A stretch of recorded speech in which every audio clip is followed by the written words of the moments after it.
you doing, Char? I just bought Star Wars! Wow, Mickey, that's really cool. I mean, at one point in time, I would have been very nervous if you actually did that. Golly! But when you bought Marvel, all you seemed to do was increase the budget, and most of the movies have been better than ever. Like, don't get me wrong, they're starting to feel a little bit samey and less unique than they used to, but I do know that you're building up to that Infinity War movie, so I'm sure you're saving most of your unique ideas for that one. Yeah, I mean, I've been waiting for a new trilogy for a while now. My nostalgia goggles are as big as your ears, and thanks to George Lucas not being involved, my expectations are through the roof. I hate that guy. I am so happy he has nothing to do with Star Wars anymore, and there's no way that this sequel trilogy could be as bad as the prequel trilogy. After the third Star Wars movie came out. Wow, Mickey, that was horrible. I didn't think you could do it, but I now actually appreciate the prequel trilogy, and I miss George Lucas. Now I'm gonna ruin Marvel!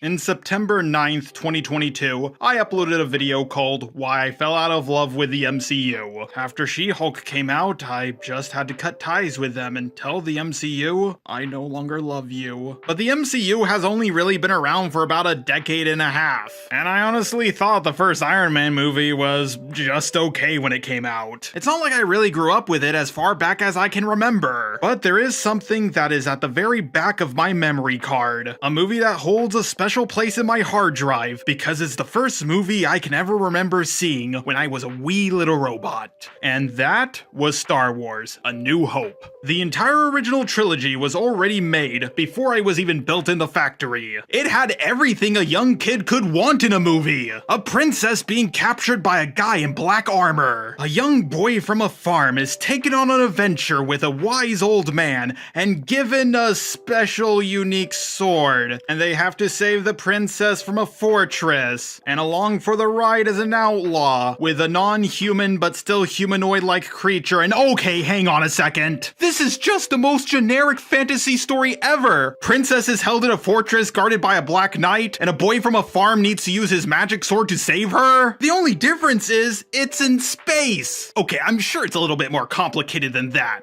I mean, it's not like the farm boy has to go to a swamp at one point to train with a pointed ear fae-like creature, and god damn it! Yeah, Star Wars isn't a sci-fi like Star Trek, The Expanse, Cyberpunk Edge Runners, or anything like that. It's just a generic fantasy movie, complete with wizards, evil empires, and even pig goblins. But in space! But that's also part of the reason why I love it so much. Clichés don't exist because they're bad. Clichés exist because they're good. Humans just naturally gravitate towards stories like this. Sure, it's nothing special now, but taking a generic fantasy story that we've heard a million times, taking away the medieval setting and replacing it with futuristic technology was actually a pretty unique idea. It basically used all the cliches at once. Our hero is related to the big bad. It's a fight between good and evil, stuff about a chosen one, and just so many more. But because it used so many cliches all at once, it actually kind of ruined some of them for a few decades. Any movie that came out afterwards that was even vaguely similar to Star Wars would be compared to it. You can't have a villain be the hero's father without people immediately thinking about Darth Vader. The first Aragon book is stupidly similar to New Hope. Both of them start off with a princess who's fighting with the rebellion, with a small force escorting her, and they're being chased by a much larger force being led by the Emperor's top man who has mystical powers. Until something that the Emperor really wants is sent away by the princess, that lands in the hands of a farm boy who lives with his uncle. I could go on and on about the similarities, but we're getting off topic. Now, one of the biggest reasons as to why I have a connection to Star Wars and why it's completely unavoidable for me is because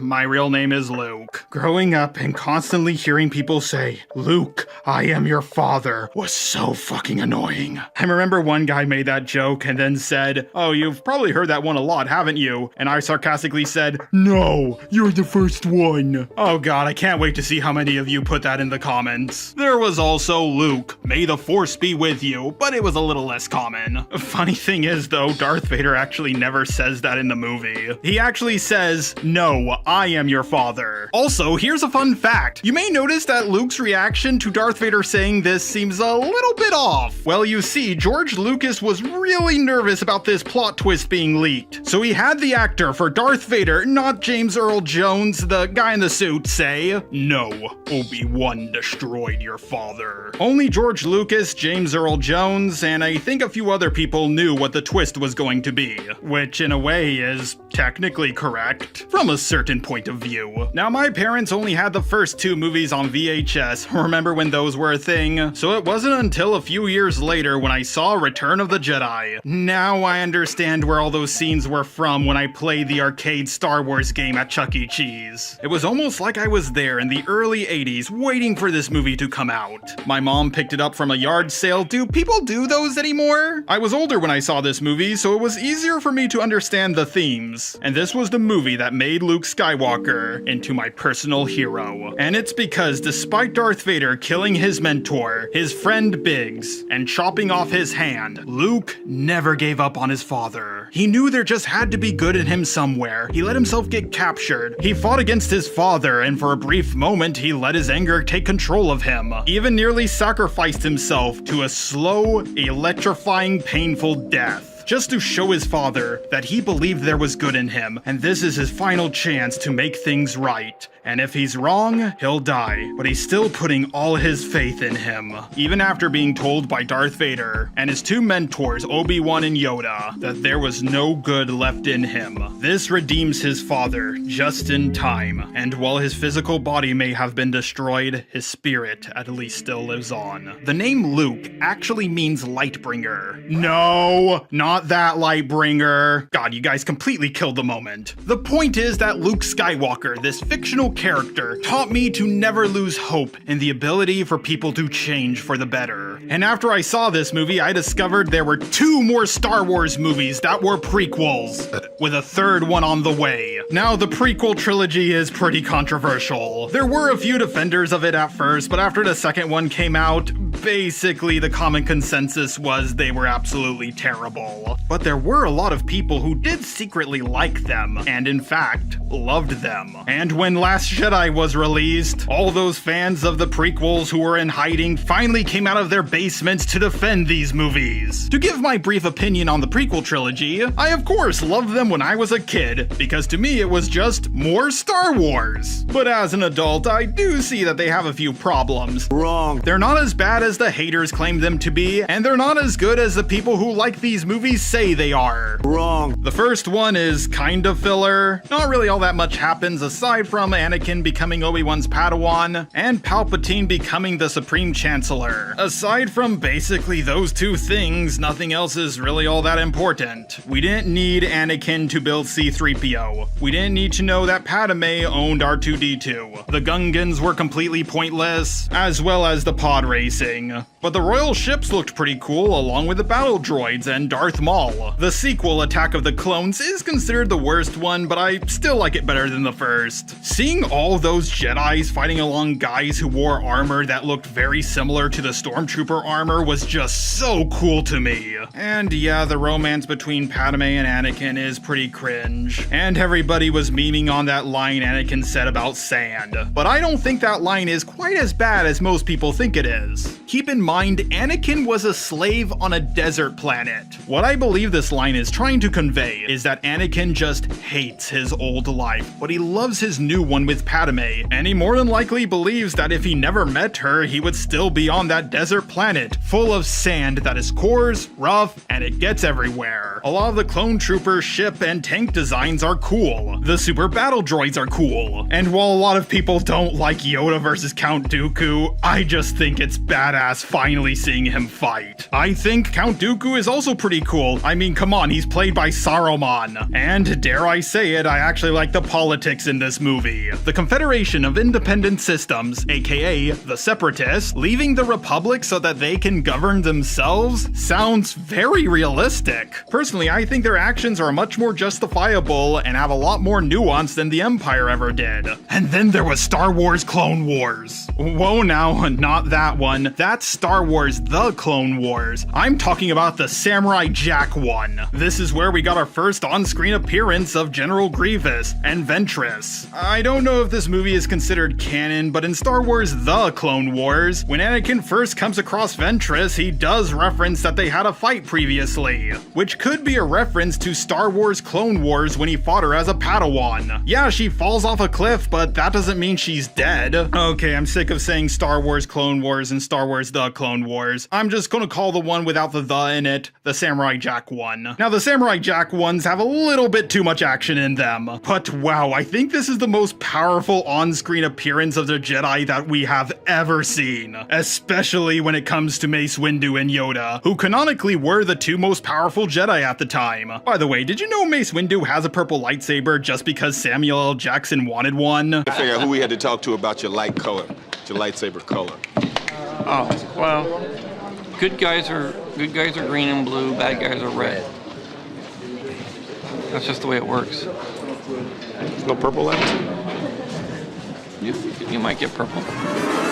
Also, the first time I have ever seen Samuel L. Jackson in a movie was actually the Star Wars prequel movies. Yeah, I actually thought this actor was well known for playing wise old black men for the longest time, until I saw basically every other movie he was in. I guess they cast him because they couldn't get Morgan Freeman. Now, apparently this hybrid of Star Wars and Samurai Jack was used as promotional material for Revenge of the Sith. It explains why General Grievous is coughing, and how Palpatine was captured. By the way, I saw this after I saw the prequel trilogy, so I was like, whoa, General Grievous is super badass. Why isn't he like that in the movie? And then later Mace Windu force crushes his lungs and I'm like, oh, now I get it. Oh, and that's also how Palpatine was captured. Now granted, a lot of this was later retconned by Star Wars The Clone Wars. So now we're gonna talk about the next Star Wars movie, and no, we're still not at the sequel trilogy yet. The Star Wars The Clone Wars movie. Well, this movie isn't completely terrible. At the time it came out, prequel lovers and prequel haters all agreed that it was the worst Star Wars movie so far. Anakin now has this annoying Padawan. God, did we all hate her back then. There's this weird plot focused around Jabba's son, and we have this new villain who's this bizarre looking Hutt who can speak perfect English. The CGI looked a bit wonky. That hair looks like it's made of solid steel. And the action was a complete downgrade from the Star Wars Samurai Jack movies. Really? This is the one that got to be in theaters, while the other one was only straight to DVD? There is clearly no justice in the world. This must be the work of the Sith. I actually saw this movie in theaters with one of my friends, and to me, the only thing that was good about it was that the droids were hilarious.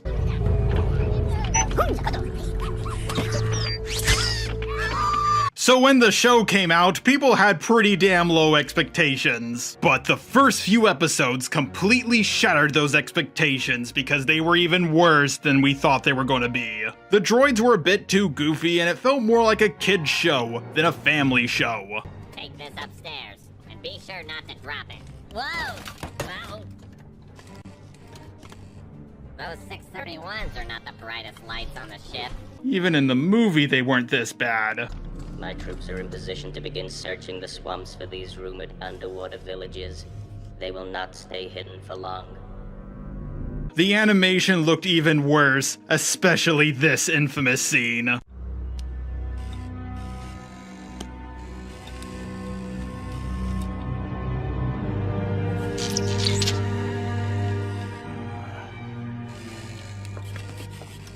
What happened? You owe Rexter your skin, Sky Guy. Just doing my job, sir. It was your plan that won the day. Grievous is AWOL, but his fleet of tinnies is nothing but spare parts. Good work, both of you. Where's R2? I'm sorry, Master. He's gone.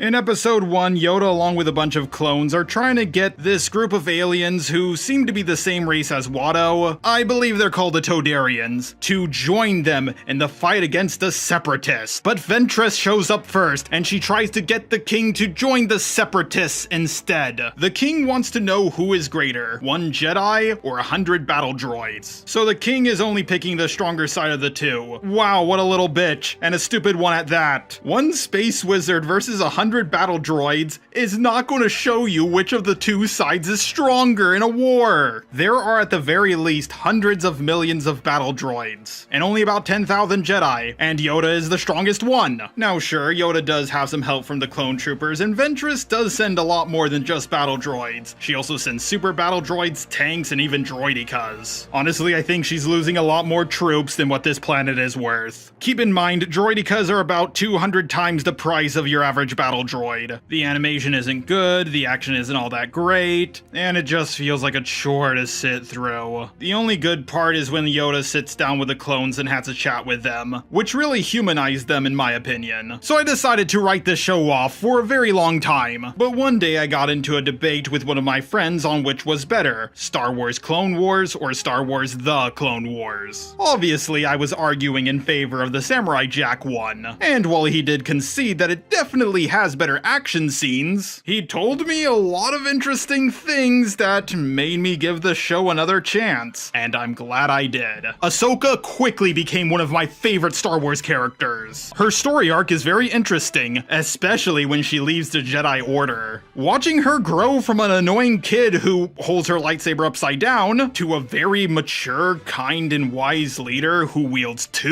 lightsabers gave me this feeling that I haven't felt since Dragon Ball Z watching Gohan grow. A lot of the Separatist super weapons were pretty badass. They really characterized the clones. Like sure, I already knew about Commander Cody, Captain Rex, and Commander Fox, but I was surprised to find myself really invested in the story of 2 clones, Waxer and Boyle, and the scene where Rex has to kill his own brothers during Order 66. Watching Ahsoka take off his helmet and him crying underneath actually got me to gasp when I saw it. It was so brilliantly executed. But not as brilliantly executed as when Rex had to execute his own brothers. Oh! They give a lot of characterization to Anakin Skywalker, Count Dooku, General Grievous, Obi-Wan Kenobi, Ventress, and just a whole bunch of other people. They even bring back Darth Maul with sick robot legs. Apparently he has a brother who's absolutely jacked, and him and Ventress are actually part of the same species. Yeah, the women look nothing like the men. Now aside from Ahsoka, I think Darth Maul might actually have my favorite story arc in the series. When his brother finds him, he's on this planet that is used as a landfill. He's been there for so many years that he's gone crazy. When his mind is repaired, he desires revenge against Kenobi, and he just fucks up his life. Was killing his master not enough? You had to do it to his girlfriend too? He even becomes King of Mandalore at one point. The big climactic battle between him and Ahsoka was actually brilliantly done. Wow, it just hit me. Ahsoka is a female Star Wars character who is actually well written, and I actually like her. Disney's gonna have a lot of work on their hands to ruin this one. Also, maybe it's just me, but I've noticed she wears more and more clothing the older she gets. So you know how I said this show felt more like a kid's show than a family show? Well, I certainly don't think that anymore. I do sometimes forget that the first season of Avatar: The Last Airbender wasn't nearly as good as seasons 2 and 3. Now as for Star Wars Rebels, I haven't seen it yet. Yep, unfortunately, that's all I gotta say about it. But I do know that Darth Maul shows up in it, so I'll check it out. Well, I've put this off for long enough. Now let's get into when Disney bought Star Wars, and how I slowly but surely fell out of love with it. Now the skit at the start of this video was genuinely how I felt about Disney buying Star Wars. I thought because they did a good job with Marvel, just buying it up and not messing with it that much, at least at first, And with how much they could pull from the Star Wars extended universe, along with how much money Disney has, I thought they just had to do a good job. And I thought if they did a bad job, it would be at least better than the Star Wars prequels. And if it was worse than those, I thought at least they won't ruin so many beloved characters. And if they did that, at least Luke Skywalker would be okay, right?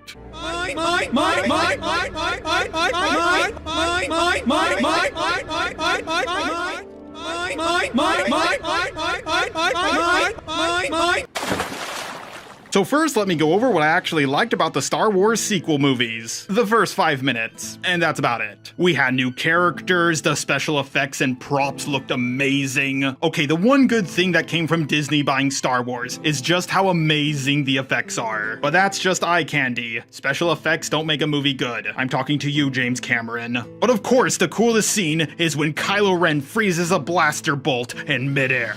Now granted, I don't know how this works. Yes, Jedi can move objects with their mind, but did he really just catch something that logically would be going at the speed of light?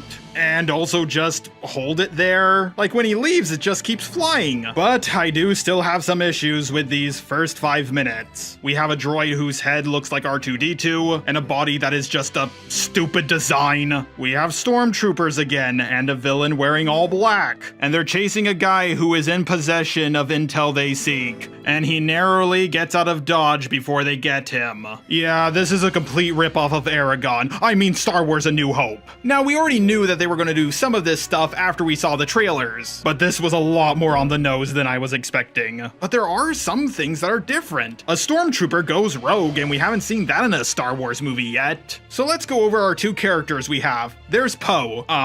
He's good at flying a ship, and I think he starts a mutiny one time that leads to nothing. But as for the rogue stormtrooper Finn, he's a lot more interesting. Now, apparently there was this big deal about him being black. Granted, we only had white people in A New Hope, but in The Empire Strikes Back, we had Lando Calrissian, who was the only black guy in Star Wars for quite a while. But then in the prequel trilogy, we had another black guy, who was the captain of the Royal Guards. And then later on, it was his nephew, also Mace Windu, the most powerful human Jedi, was also black.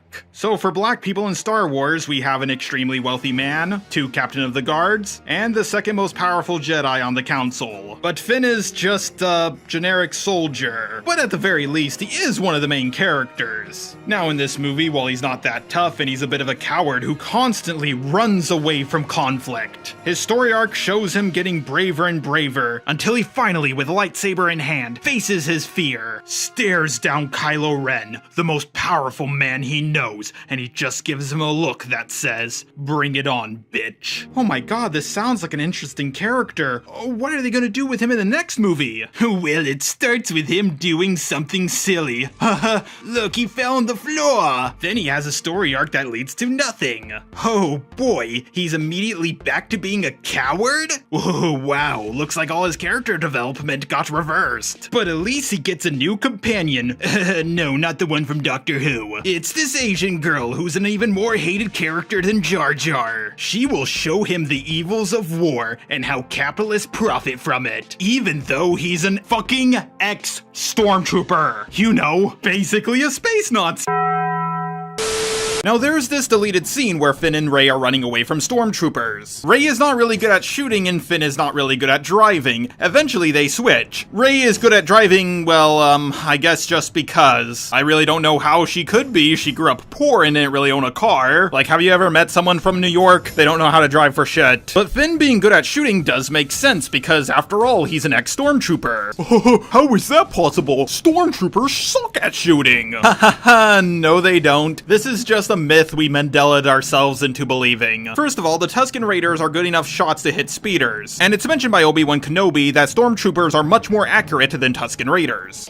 Only Imperial stormtroopers are so precise. Now that's shooting down pod racers. Everybody loves to point to that scene in New Hope where they couldn't hit our main characters in a hallway. That's basically the one and only scene people point to, and why they were such bad shots is because they were trying to let Han, Luke, and Leia escape. because they put a tracker on the ship. And on top of that, those who are strong in the Force will be protected. Basically, they get a luck boost. So yeah, the idea that stormtroopers are just terrible shots is a complete myth. So why did they take this scene out of the movie? Well, it's because it makes someone aside from Rey look competent. Here's one thing that I and a lot of other people liked about the original trilogy. Yes, Luke Skywalker was by far the most powerful. He has a lightsaber, he can use the Force, and he's a pretty decent pilot. But Chewie clearly has more physical strength. Han is a better pilot, and Leia's not only much more diplomatic, but she's also a lot better at thinking of a plan. I want to make it clear that the opinion that Finn's character was handled terribly is not just an opinion from Star Wars fans, but an opinion from the actor himself. Here's some clips from John Boyega saying how he really feels about the current Star Wars. I want to remove race out of it, just from a business perspective.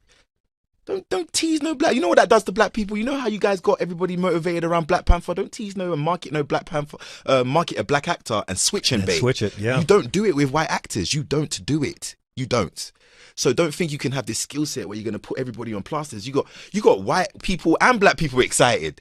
And then we come in and they in it for 5 minutes. As for Rey's character, well, she's far too powerful, far too good at everything, has no flaws to speak of, and on top of all of that, she's so incredibly bland. But there are so many problems with her character that I'm going to give her own section later on in this video. Anyways, let's get back to reviewing the Star Wars sequel trilogy. So Finn rescues Poe. He is able to do this because Poe is not a woman. They crash land on a desert planet that is not Tatooine. It's just a generic desert planet with only one sun, making it even less unique. Wouldn't it be more interesting if Rey was on a swampy planet, or an ocean planet, or a snowy cold planet, or, you know, any other planet in general aside from a desert planet? Okay, when this movie first came out, I was willing to look past a lot of the, hey, you remember this, nostalgia baiting it was doing. I mean, after all, we haven't had a new Star Wars movie in a while, so I could forgive them for playing it safe. But man, do they really push it. Millennium Falcon, destroying another Death Star. But then again, they do a few unique things, so I'll stop pointing out every similarity I see. Because if I do, this video is going to come out to being 10 hours long. Finn manages to get out of the ship, but it starts sinking, and then it explodes. Well, I guess Poe's dead. Oh no, wait, he's alive later on in the movie, and he's perfectly fine. How does someone survive a ship exploding, let alone in the middle of the desert? I thought this was maybe leading into him possibly being a Jedi and use the Force to sustain himself or protect himself or something, but it's not.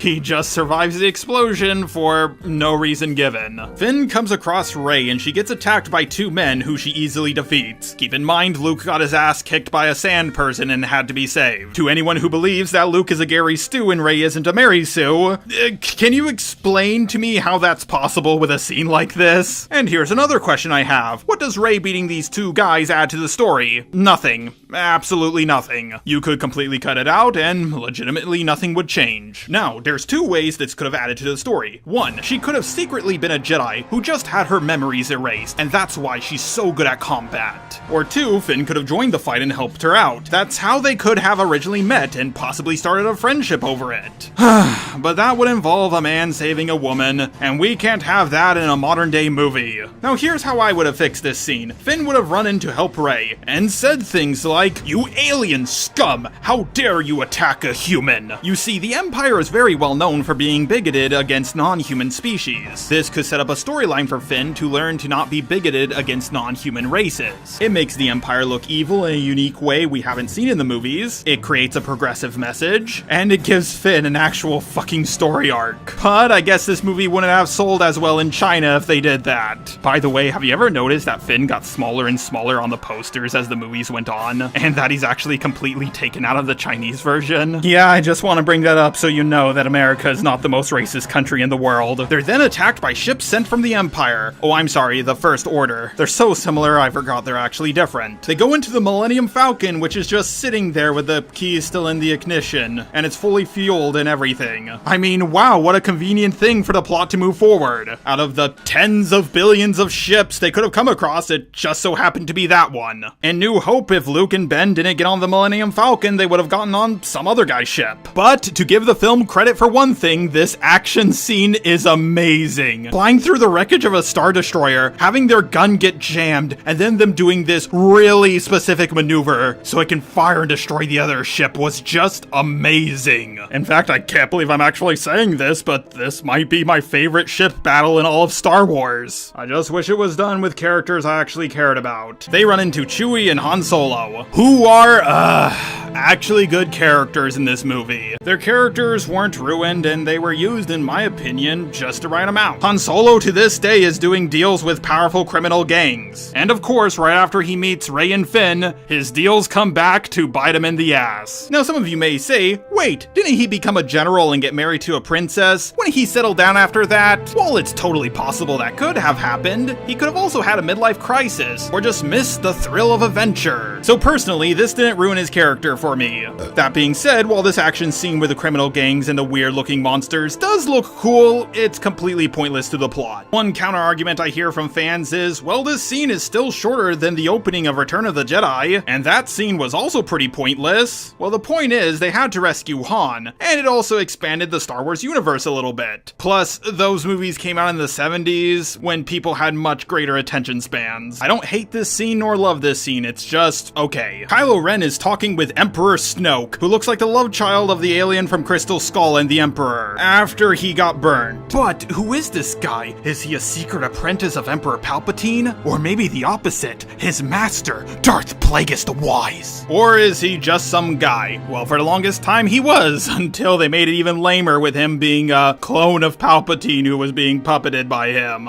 Now, I have not met a single person who defends him being a clone of Emperor Palpatine, but there are some people who defend him just being some random guy. After all, we didn't know how the Emperor came to power for a very long time, and if we're complaining about so many references in this movie, then why would we want another reference? Well, if he is just a random Sith, then how did he come to power? Where was he hiding? I have so many questions. Questions we will never get answers to because he just dies in the next movie. Until later on it's revealed that he's a goddamn clone. Yes, later on I'll get to how the two directors kept on screwing each other over. The effect on him looks pretty terrible, and I don't know why he's a giant fucking hologram. That doesn't seem very cost effective. Like, the Empire just had a giant hologram of the Emperor's face, but the First Order is just the remnants of the Empire. They have a much lower budget. It's also revealed that Kylo Ren is the son of Princess Leia and Han Solo, and that's somewhat accurate to the comics. Our heroes go to a cantina because the director can't stop making references. Rey fixes a problem on the Millennium Falcon that not even Han Solo, the guy who owns the ship and had it for several decades, even know about. This scene, of course, adds nothing to the plot, but it's here to just show you how amazing Rey truly is. We also get Rey's one and only non-Mary Sue moment. She touches a lightsaber, has a vision, gets scared, runs away, and is immediately knocked out by Kylo Ren. Ah yes, that one scene that every Rey defender points to say that she's not a Mary Sue. But this of course leads to her using the Force mind trick without any training and freeing herself. No need to be rescued. Oh yeah, and if you're wondering how this alien woman got Luke's old lightsaber, it's a good question for another time, and as far as I know to this day it hasn't been told. I don't see how it could be that interesting. Someone just probably picked it up after his hand got sliced off. Also, it's pretty convenient that out of all of the locations Han could have taken him to, this was the one that just so happened to have Luke's old lightsaber. Now, the Super Death Star that can absorb stars within to itself, and it's the size of a planet, not just a small moon, shoots a humongous laser that wipes out 5 planets, and it completely wipes out the New Republic. So the remnants of the Empire created something even more powerful than the Empire ever built by several magnitudes. Now, one thing that I did think was pretty cool was this was the planet that the Jedi go to get their Kyber crystals from. The Death Stars also use Kyber crystals, and the Empire did take control of this planet a few years after Order 66. So yeah, I'm not gonna lie, that's actually something cool they actually did with pre-established canon, although it was still implemented in a pretty lame way. The Empire was able to build the Death Star somewhat secretly because, well, they had control over the galaxy. The First Order clearly doesn't. So how did they get away with making this thing? And they saw what happened to the last 2 Death Stars, so why would they repeat the same plan? Now, Finn does see the beam going across the sky before it hits the Republic. Wait a second, was the Republic that close to this planet? Why didn't Han Solo go there instead of this planet? Well, it turns out that everybody can see these beams going across the sky because the Empire is also using some space warping technology so that everybody in the galaxy can see it. Wow, that's stupid.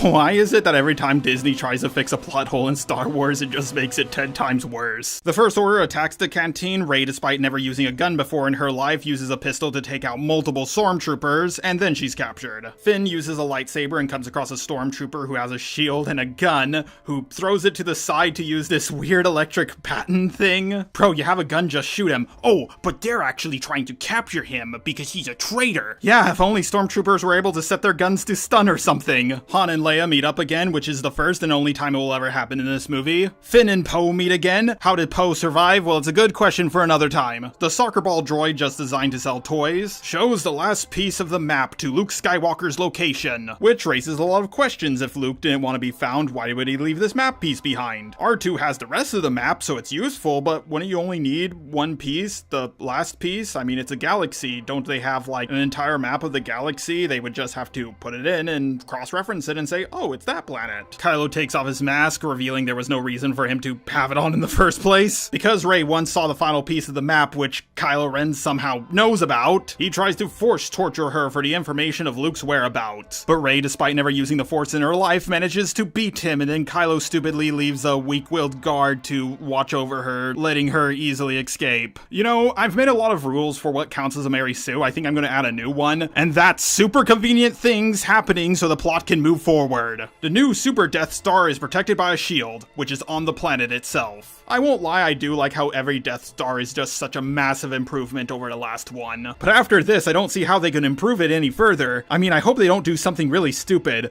like having a whole fleet of planet-busting ships. Now, at first I thought, wow, this planet seems really heavily defended. Maybe they'll keep this planet-killing weapon around and they won't be able to destroy it until the third movie. I mean, every time they've introduced the Death Star, it just immediately gets destroyed in the same movie. It would be a very interesting and welcome change from the original trilogy.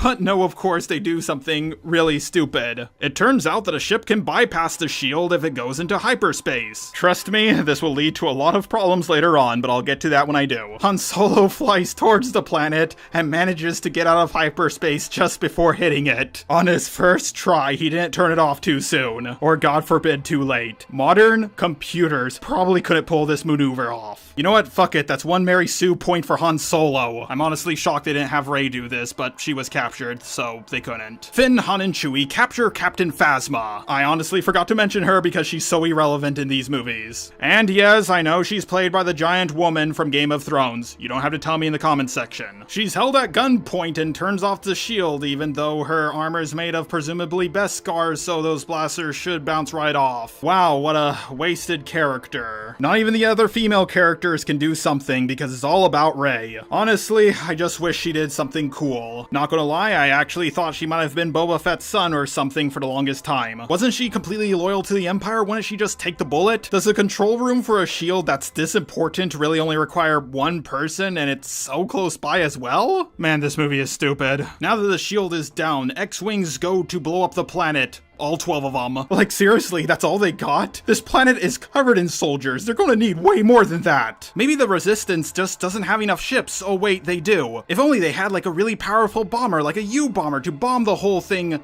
Oh wait, they do. Kylo Ren kills Han Solo and Rey witnesses it, in a similar fashion to Luke witnessing Darth Vader killing Uncle Ben. Oh wait, that was a mistake on my part, that's from Spider-Man. I meant Ben Kenobi. Chewie manages to shoot him, and despite how powerful we were shown this blaster is just a moment ago, it barely damages Kylo Ren. Maybe the Force was protecting him, or maybe his armor is really good.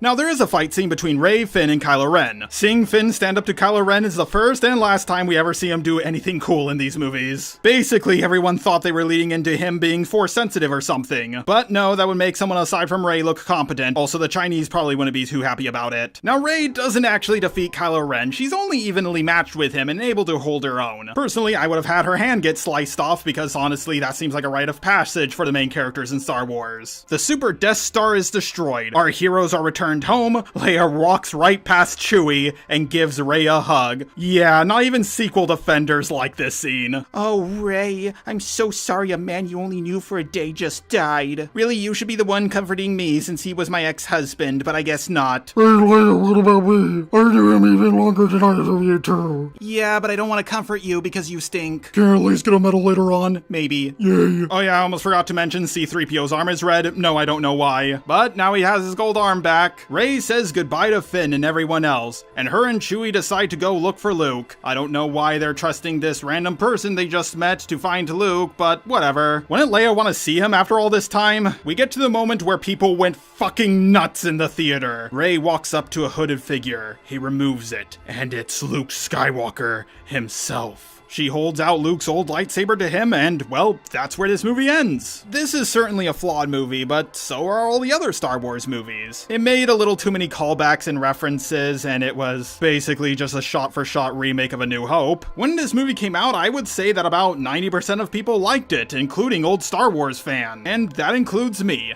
I understand they had to play it safe so old fans would see something familiar and trust where this series was going. Pretty much everybody predicted that Han was going to die, but man, it would have been so cool to see Han, Luke, and Leia all fighting alongside one another. So unfortunately, we knew now we're never going to get a scene like that. But we still had high hopes for where this series was going. There were so many mysteries built up, so many directions it could go. And luckily, this movie was going to have a different director who wasn't just going to rehash the plot of The Empire Strikes Back. Little did we know, this next movie would be the movie that would split the fan base in two. While I do think this is a passable movie to start off a new Star Wars trilogy, I do not think it's a good sequel. There's an old saying, a good sequel jumps off from the original, continues the story, and builds upon characters and themes that were previously established. This is why Terminator 2 is considered the best sequel. It wasn't like all the other movies that just tried to, copy what it did. This is why Empire Strikes Back is considered a good sequel, why Toy Story 2 is considered a good sequel, and why almost every sequel that did this is considered a good sequel. While a bad sequel just wallows in the original, tries to copy what it did, and doesn't really bring anything new to the table. But sometimes people make a sequel that's a little too different. For example, Legend of Korra. It tried to reverse all the characters from their original counterparts. And another sequel that changes too much from the original is, well, this movie, Star Wars The Last Jedi. Now, some people do like this movie. They even say it's their favorite Star Wars movie of all time. Now, if you enjoy this movie, more power to ya, I guess. But I still disagree with all of those people. But before I get to reviewing this episode, I would like to go over a full breakdown on how they ruined Luke. And honestly, they would have had to only make one change that wouldn't have completely ruined his character for me. Luke takes the lightsaber from Rey and just throws it behind him. Well, this did make me laugh at first. I then realized, oh god, this movie is going to be full of Marvel humor, isn't it? Luke is not Rey's father, which I am so happy about. One, it would have been kind of dumb. And two, Luke being the father of this plank of wood would have ruined his character even more for me. At first I thought Luke was trying to do what Yoda did, act completely differently to how he normally does until he starts training his new apprentice. But no, he just clearly wants nothing to do with Rey. Don't know why he left a map to his location, but okay. Apparently there were some scenes that were shot of him training Rey, but none of them ended up in the movie. Aside from telling her to meditate and not go into the darkness, and that's the first thing she immediately does. So why did Kylo Ren, the nephew of Luke Skywalker, turn against and destroy his new Jedi Order? Well, it's because Luke sensed the dark side within him and for a brief moment thought about killing his own nephew in his sleep. This, for understandable reasons, pisses off Kylo a lot, and he goes on a genocidal rampage. Now, the argument from people who like this movie usually goes something like this. Well, Luke isn't perfect, and Rian Johnson just wanted to show that he's flawed, and he just had a brief moment of weakness. Okay, let me explain why this argument is a complete load of bantha fodder. Luke's father, who he never got to know, killed his mentor, one of his best friends, and sliced off his hand. His father already completely turned to the dark side the moment he was born, and he was told by his mentor that there was no good left in him. Did he ever give up on his father? No. He was even willing to sacrifice his life just for one more chance to bring his father back to the light. But because he just senses a little bit of darkness in his nephew, he contemplates killing him in his sleep? Even Luke himself had moments that he thought he would fall to the dark side. Did he at least contemplate how his friend Han Solo and his sister Leia would feel about him murdering their son? Hey Han, hey Leia, I murdered your only son. Luke, we trusted you with him. It's only been 5 weeks. It's also not a unique idea to show Luke Skywalker Skywalker is imperfect and had a moment of weakness, he had a moment of weakness against his own father. But that was understandable because his father was thinking of making his sister his apprentice. If Luke Skywalker took down and redeemed Darth Vader, he could easily do the same to his nephew. Or maybe I'm wrong because somehow his nephew defeats him even though he got the drop on him. Yeah, Kylo wakes up, sees Luke Skywalker, and just knocks him out, I guess. And also on top of that, takes out all the Jedis who were training there. There also might have been a few guards he took out as well. I mean, after all, there are still the remnants of the Empire still out there, along with maybe a few Hutts and other factions. Wouldn't one of the biggest priorities for the New Republic be to protect the new Jedis? If Kylo Ren was able to pull this off, then I guess we can also start calling him a Gary Stu. Even if Rian Johnson really wanted to take things in this direction, there are about a dozen better ways of handling this scene. For starters, maybe not have Luke try to kill his nephew in his sleep. Here's how I would handle it. Leia would be too busy working as a senator to spend time with her son. Han Solo, with more time on his hands, would try to do the best he could at first, but then due to the Hutts trying to expand their territory now that the Empire is no longer around, Han would have to leave to do his duties as a general. Kylo, who I'm just gonna call Ben Solo for this section, being a child who craves attention and has the Force, yeah, he would probably do some pretty messed up stuff. Maybe he would just force choke random people, maybe he would just play a few childish pranks. So Han and Leia decide to send him to Luke Skywalker's new Jedi school, so he can learn discipline. A life of a Jedi was not something they originally wanted for their son Ben, but hey, it's right now the best option, plus he can always drop out of it at any time. Luke would already have a few students, who by the way would have been really nice to see in these movies, and they would have been way ahead of Ben. He would have felt inferior compared to them, being frustrated that he didn't learn things sooner, and just desperately wanting to catch up with the others. Growing up as someone who had the Force, a son of a senator, and a general, he would definitely have a superiority complex. He learns about the dark side of the Force, and starts to get stronger faster. Luke learns about this and starts trying to push Kylo back to the light side. He makes some progress, but then he's called to the front lines to deal with a situation. He's away for a lot longer than he expected, and when he returns, Kylo has fully turned to the dark side, got a few of his students to join him, and slaughtered the rest. Luke blames himself, and because of this, he goes into hiding. But he decides to leave a map behind to his location, in case the galaxy ever needs him. Luke saying to Rey, "I've seen this raw power only once before. It didn't scare me then, but it does now," would have actually made sense. In the current context, all it tells him is, maybe I shouldn't try to kill this one in their sleep as well. While it is true that people do change as they get older, and I wouldn't want Luke to be exactly the same as he was in the original trilogy, like Han was, this is not in any way how he would logically grow up to be. Someone who thinks about killing his nephew in his sleep and abandons his friends along with the rest of the galaxy. Could you guys imagine Goku, Aang, or Naruto doing this? Well, I guess Goku did decide to stay dead for 7 years, but he had someone pick up the torch after him, and as soon as a new threat arrived, he came back to life to join the fight. I've been waiting for basically my whole life to see the continuation of Luke's journey, and this is the shit I get? And I can't even imagine how Mark Hamill feels about this. I love how he came up with the meme of calling this character Jake Skywalker. Maybe he's Jake Skywalker. He's not my Luke Skywalker. For the people who like what Disney and Rian Johnson did to Luke Skywalker and they think it actually made him into a better character, which does seem to be only a few people and that number does seem to be shrinking day by day, then you're allowed to have that opinion. I may not agree with it, but you're allowed to have it. And it is better if this character at least brings some people joy than no one joy. But I could look past all of this. I wouldn't be happy about it, but I could still look past it. But then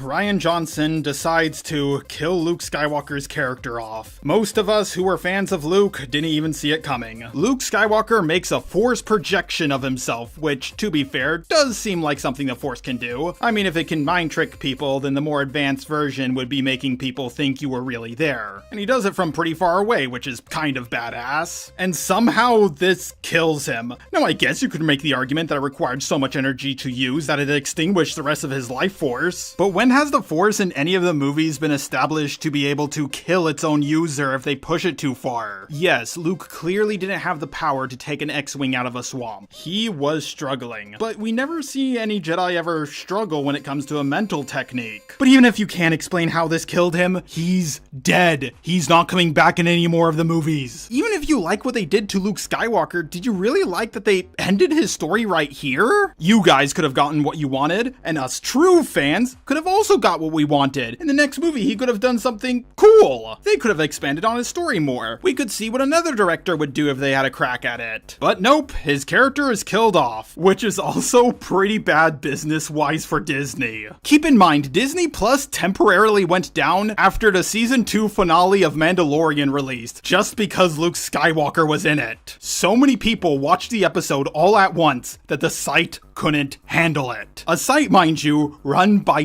Disney. Like, I know for a fact that Disney is now regretting their decision of killing off Tony Stark in Captain America, but they at the very least got a lot of use out of them. I can't say the same for Luke Skywalker. The new characters they have to replace Luke are not exactly bringing in the money. Haha, hey Disney, how's that Rose Tico action figure selling for ya? So yeah, at least there's one good thing that came out of making Luke's character like this, and that's Disney shooting themselves in the foot. So fans of Luke Skywalker don't like what they did with him, and now Disney's losing a lot of money. No one won in the end. Oh yeah, one more thing. Not showing Luke's reaction to the news that his friend Han Solo died is completely undefensible. Anyways, that's all I have to say about Luke Skywalker. Let's get back to reviewing this episode. So the First Order is chasing after the Resistance. We see the U-bomber, and there's this Asian girl with a detonator, but then she drops it, but luckily she caught it. Poe does the last cool thing he'll ever do in any of these movies, and with his Top Gun Maverick skills, he manages to take out a huge Star Destroyer. Oh yeah, and there's also some Marvel humor of him trolling one of the First Order generals. If I wanted Marvel humor, I would watch a Marvel movie, which are also trash now, thanks Disney. Snoke is really mad at his general, so he starts moving him around with the Force. By the way, I never understood how this works. Like, Luke got himself killed because he used a Force projection from really far away, but Snoke, from presumably the same distance away, can just move a guy around, and he doesn't seem to be straining himself at all. And there was also that time that Darth Vader somehow force choked a guy through a TV screen.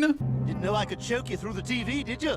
But I can't. Thanks to Poe's actions, they destroyed a really powerful ship of the First Order. Could they have gotten away if he didn't do what he did? Probably. But how the hell could he have known that they could have tracked them through hyperspace? And now that this new tracking technology has been introduced to the Star Wars universe, a lot of plots won't be able to be made because people can't just retreat by going into hyperspace. They'll immediately be tracked and followed. Like Rian Johnson, if you want to add new things to the Star Wars universe, that's fine. But can you at least think about the ramifications a little bit more? Snoke tells Kylo Ren, I want you to join the battle, kill your mother, along with the men, but not just the men, but the women and children as well. I accidentally spit on my microphone when I was doing that voice. He also wants Kylo to ditch the helmet, and yeah, it's gone now. I don't know what's more pointless, him having the helmet in the first place, or them telling him to get rid of it forever. The First Order is chasing after the Resistance, but they can't shoot at them because they are out of range. And also the First Order can't go a little bit faster, so they're just gonna follow them until they run out of fuel. I know this might sound a little weird of me, but I actually like this. I mean, after all, that's one of the main reasons as to why the Germans in World War II surrendered. They ran out of gas. Not always is a castle taken by the gate being knocked over and the troops pouring in. In fact, more often than not, the invading army would just surround them and wait for their food to run out. So yeah, this is something that could totally possibly happen in the Star Wars universe, and it's a surprisingly unique idea. But it's a little bit boring.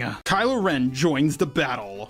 He's flying pretty good despite being blasted by Chewie. He lines up a shot to take his mother out, but he can't go through with it, even though he took out his father already. And they fire missiles, sending Princess Leia out into space. And yeah, this was not Disney's fault, and there's no way they could have predicted it, but shortly before this movie came out, Carrie Fisher, the actress for Princess Leia, unfortunately died. And seeing her corpse floating in space is just awkward and uncomfortable for everybody who saw this movie and knew about her death. But then it gets even more awkward with her frozen corpse coming back to life and force pulling herself back to the ship. And I'm not gonna lie, by no disrespect to the actress, I actually burst out laughing while I was in the theater, and I was not the only one. Sometimes things are just so tragically awkward that you just can't help but to laugh at the absurdity. Now, aside from things happening in the real world that made this scene really awkward, I'm 100% okay with Princess Leia being able to do this. Surviving the explosion makes perfect sense. Being sent into space actually nullifies most of the impact. that. I don't really see this as her first time using the Force. I'm sure Luke has trained her at least a little in between movies. It was a few decades. While we don't exactly know what would happen to a human if they were exposed to the vacuum of space, most seem to agree that it wouldn't kill you immediately. And if Force pushing is a thing, I'm sure Force pulling is as well. And yeah, sure, she might be really weak at this moment, but pulling herself through space sounds like it would be easier to do than if she was already on a planet. So yeah, if you hate this scene, that's fine, you can tell me why in the comments, but I'm okay with it. Plus, Princess Leia finally using the Force is something I've always wanted to see. Unfortunately, all of this causes Princess Leia to pass out, and someone else takes charge of the ship, one of the most hated characters in all of Star Wars, General Hodor. Okay, it's not Hodor from Game of Thrones, and if he was here, it would make no sense and it would be stupid, but I would still prefer it over what we got. Admiral Holdo, a purple-haired middle-aged woman. And yes, a lot of people who hate this movie love to bring up how this character's appearance looks. Now, I do believe this is the first time we've seen a human in Star Wars with unnaturally colored dye hair. They couldn't make her like a unique alien or something, they had to make her look like a feminist Karen. Now, Rose is clearly the most hated character in this movie, but Admiral Holdo deserves it the most. Yes, Rose is an annoying character, and her story arc of explaining the evils of war to someone like Finn is stupid, but her character at the very least has some redeeming qualities. It's not like she was doing something that could have jeopardized everyone and then made out to be someone we should agree with, clap, and root for. I'm going to take a quick break from reviewing this episode so I can deconstruct and analyze what's wrong with her character. Basically, the Admiral tells none of them what she's planning. Why? Well, I guess it's because there's the possibility there might be a spy on board, which, by the way, there is none. But why would there be one? I'm pretty sure this ship is going to get destroyed. That spy isn't in the best position. And when could he have even gotten on board? Poe is clearly not the spy. He risked his life multiple times for the Resistance. He was even trusted with the piece of the map that led to Luke Skywalker. But if it has nothing to do with the possibility that there might be a spy on board, then this scene is, pretty pointless. Poe is understandably very suspicious of her, but she started it first by not trusting him and also saying that he's just another hotshot pilot. Yeah, she insulted him in front of the entire bridge crew. All he did was ask a simple question. While it is true Poe did disobey orders, he destroyed a very powerful gunship. How in the world could he have known that the First Order has the technology to track them through hyperspace? Poe is not questioning her orders, she's just not making them. I really don't care if she doesn't like Poe. She has been chosen as a leader during a time of crisis, and instead of putting her feelings aside, she argues with Poe like he's a teenager and she just got custody. Poe taking matters into his own hands and starting a mutiny is all her fault. None of this would have happened if she communicated. Now, apparently this was done as a plot twist. She may seem like she's against them, but nope, this was all part of her plan that she kept to herself because she didn't want to look like a hero. The film clearly paints her like she's the one in the right. Apparently this was all a very important lesson to Poe, to never question orders even when there are none. And I know this might be a stretch, but I think she might actually be a self-insert for Kathleen Kennedy, the current person who's running Star Wars. I can imagine some people questioning her authority, telling her that her plans for Star Wars are kind of dumb. And maybe she was right all along. I mean, let's look at the state of Star Wars currently, and oh dear God! The Admiral doesn't give any trust and respect to her men, so why should they give any to her in return? The film can tell us as much as it wants that she was in the right all along, but what we see is the complete opposite. She then sacrifices herself in order to save everyone else. I will get to the Holdo maneuver later, but in the next movie it's actually revealed that she may have not tried to sacrifice herself and was actually trying to run away. Because in Star Wars Episode 9, oh god, I can't wait to get to it, Poe says that the chance of pulling off the Holdo maneuver is 1 in a million. So was she actually trying to run away? God, I hate this character. I hate this character so much. Now, I heard from some people that Admiral Akbar should have been the one to do the Holdo maneuver. And to be perfectly honest, they're not going to have someone with the name fucking Akbar do something like that.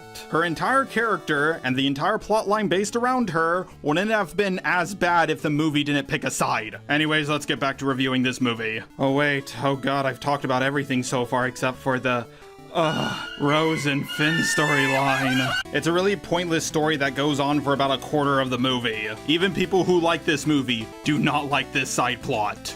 The only defense I really ever hear for it is, the original trilogy also had a lot of scenes that ended up being pointless. One, those movies came out in the 70s and early 80s. People's attention spans were longer back then. And two, they were at least fun. Basically, they go down to a casino planet to find a codebreaker, then bring him on to the big First Order ship, so he can disable the device that allows the First Order to track people through light speed. Then leave that ship, get back to the Resistance ship, and blast off into warp speed. Wow, this plan sounds like it has the entire galactic debt of the Star Wars galaxy to one chance of working. People have reconstructed the stuff with Rey and Luke, the stuff with Holdo and Poe, and just a lot of other nonsensical things about this movie. But I really don't see that many people going over just how out there this plan is, and I really would like to know the writers' process when they came up with this plan. They hope to get down to the planet without getting shot down, which does work. Then they hope to find the codebreaker, a person they don't have any idea of identifying, but they get thrown in jail and luckily find him, so this part of their plan works. Then they somehow sneak aboard the Empire ship without getting spotted. I don't know how they pulled that off, but this part of their plan works. But then he betrays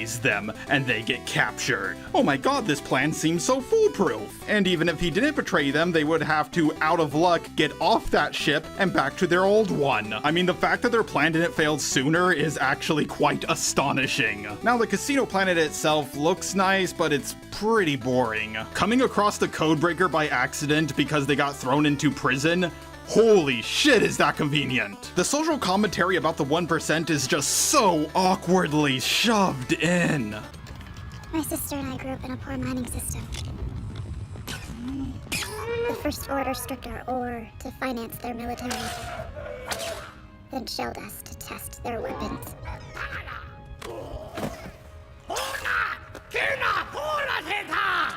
They took everything we had. And who do you think these people are? There's only one business in the galaxy that'll get you this rich. Yeah. Selling weapons to the First Order.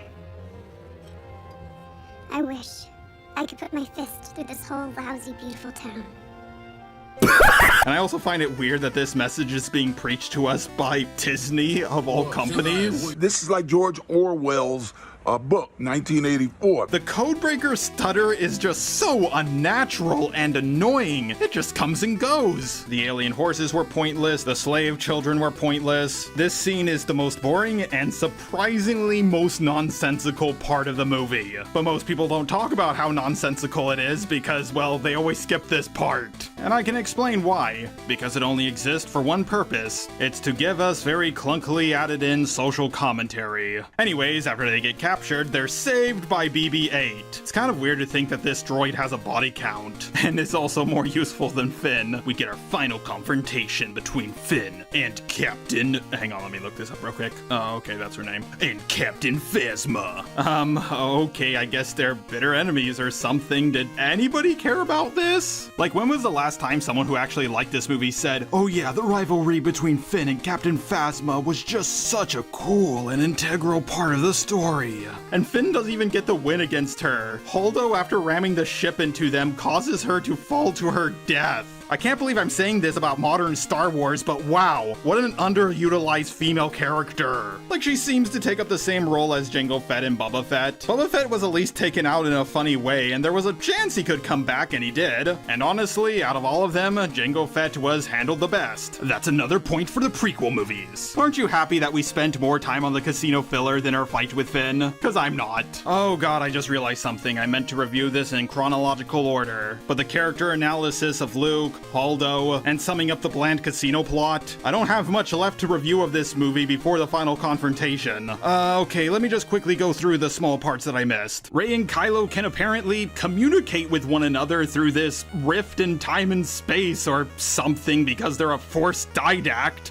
whatever that is. You know, I have so far defended every unique Force power these movies have introduced, but this ability is just way too off of what the Force can normally do, and it exists purely for plot convenience. Rey hears Luke's side of the story of what happened, but through this rift, she can also hear Kylo's side of events. I would be totally fine if they talked to one another telepathically, but they can physically move objects to one another in the next movie. This is just fucking stupid. There's this one pretty cool scene where Rey goes to the dark side of the island and she sees infinite mirror versions of herself. Then she sees two figures that look to be her parents. They fuse into one, and it's her. Oh my god, what could this mean? Well, she's the child of a clone of Palpatine. Huh?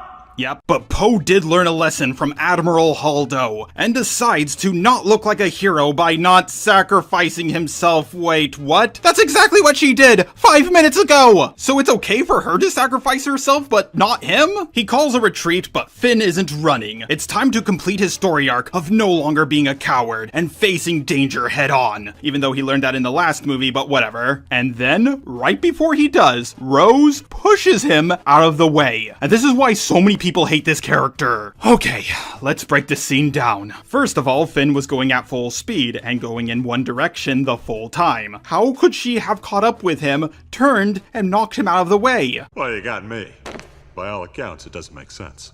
We see him still moving forward and all the other ships retreating. Was she just not in the camera view? Did she also turn around and just came back again and caught up with him somehow? Did he slow down? I don't know. It makes no logical sense. But of course, that's not even close to the biggest problem. Her knocking him out of the way is dooming everyone. That laser is going to be fired. They're going to be executed. And the First Order with their small army will take over the galaxy. Again, why is it okay for Holdo to sacrifice herself but not Finn? They were almost executed just a moment ago. Now they're right in front of the First Order. How are they going to get back? Oh, they just do.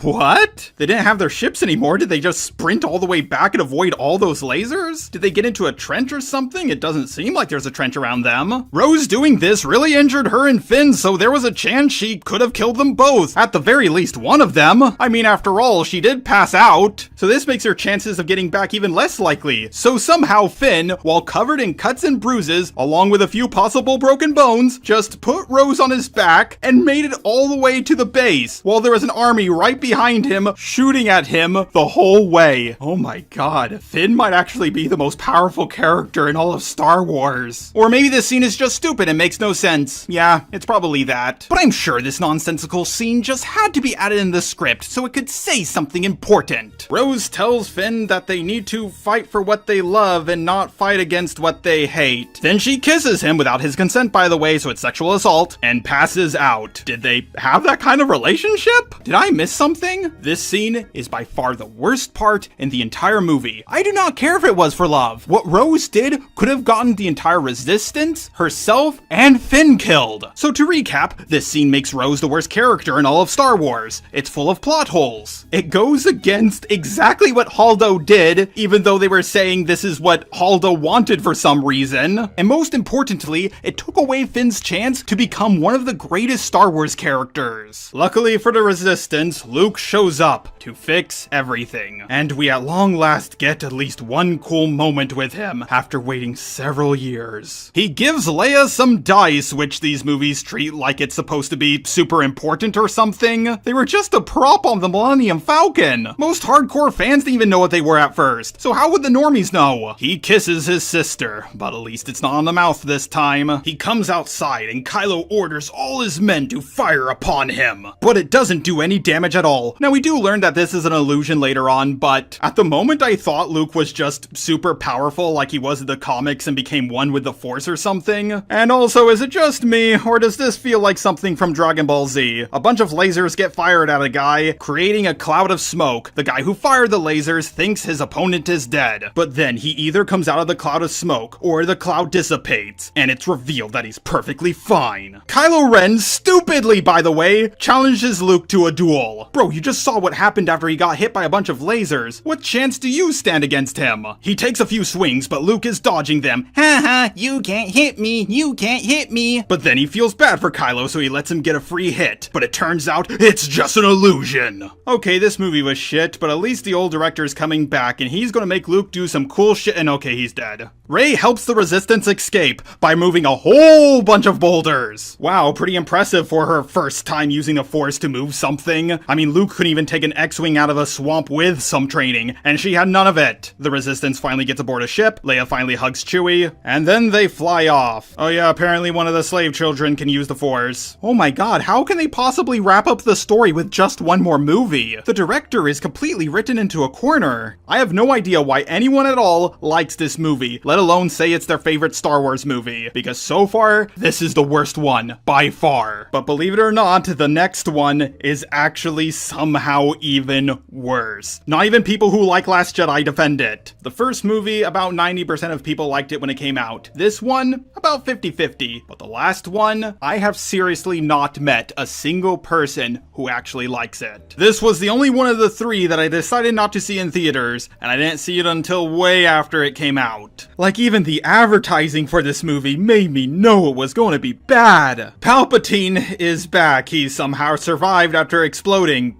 twice. I guess all Jar Jar Abrams knows how to do is milk our nostalgia, and that's it. Also, thanks to the last director killing off Snoke, and him wanting to redeem Kylo Ren, I guess he just had to add him back in. Now in the comics, the Emperor did come back to life, but it was handled way better. Instead of his physical body still being intact somehow, he used a high-level Sith Force ability to reincarnate himself into a clone body. I mean, after all, the dark side of the Force can lead to abilities that some may find unnatural. It starts with Kylo Ren fighting on some random planet, and he moonwalk stabs a guy, kind of weird, and he gets a Sith holocron, something that's in the TV show and the comics, but never has shown up in a movie until now. He uses it to get to this planet that has chaotic weather. Yeah, apparently this planet is quite hidden and difficult to get to, and it's a major plot point throughout the whole story, until all of a sudden it's not difficult to find or get to. Kylo Ren finds out that Snoke was created by Emperor Palpatine. Oh my god! Let's never bring up this again! And he explains how he survived being thrown down several stories, exploding, then exploding again in a moon-sized space station, in the vacuum of space. He simply says, I survived, and that's it. Okay, Star Wars has never been exactly the most intellectual story ever made, and there are a lot of parts that are just dumb, but this single-handedly might be the most stupid thing in all of Star Wars. Suspension of disbelief can only take me so far. It's like J.J. Abrams thought to himself,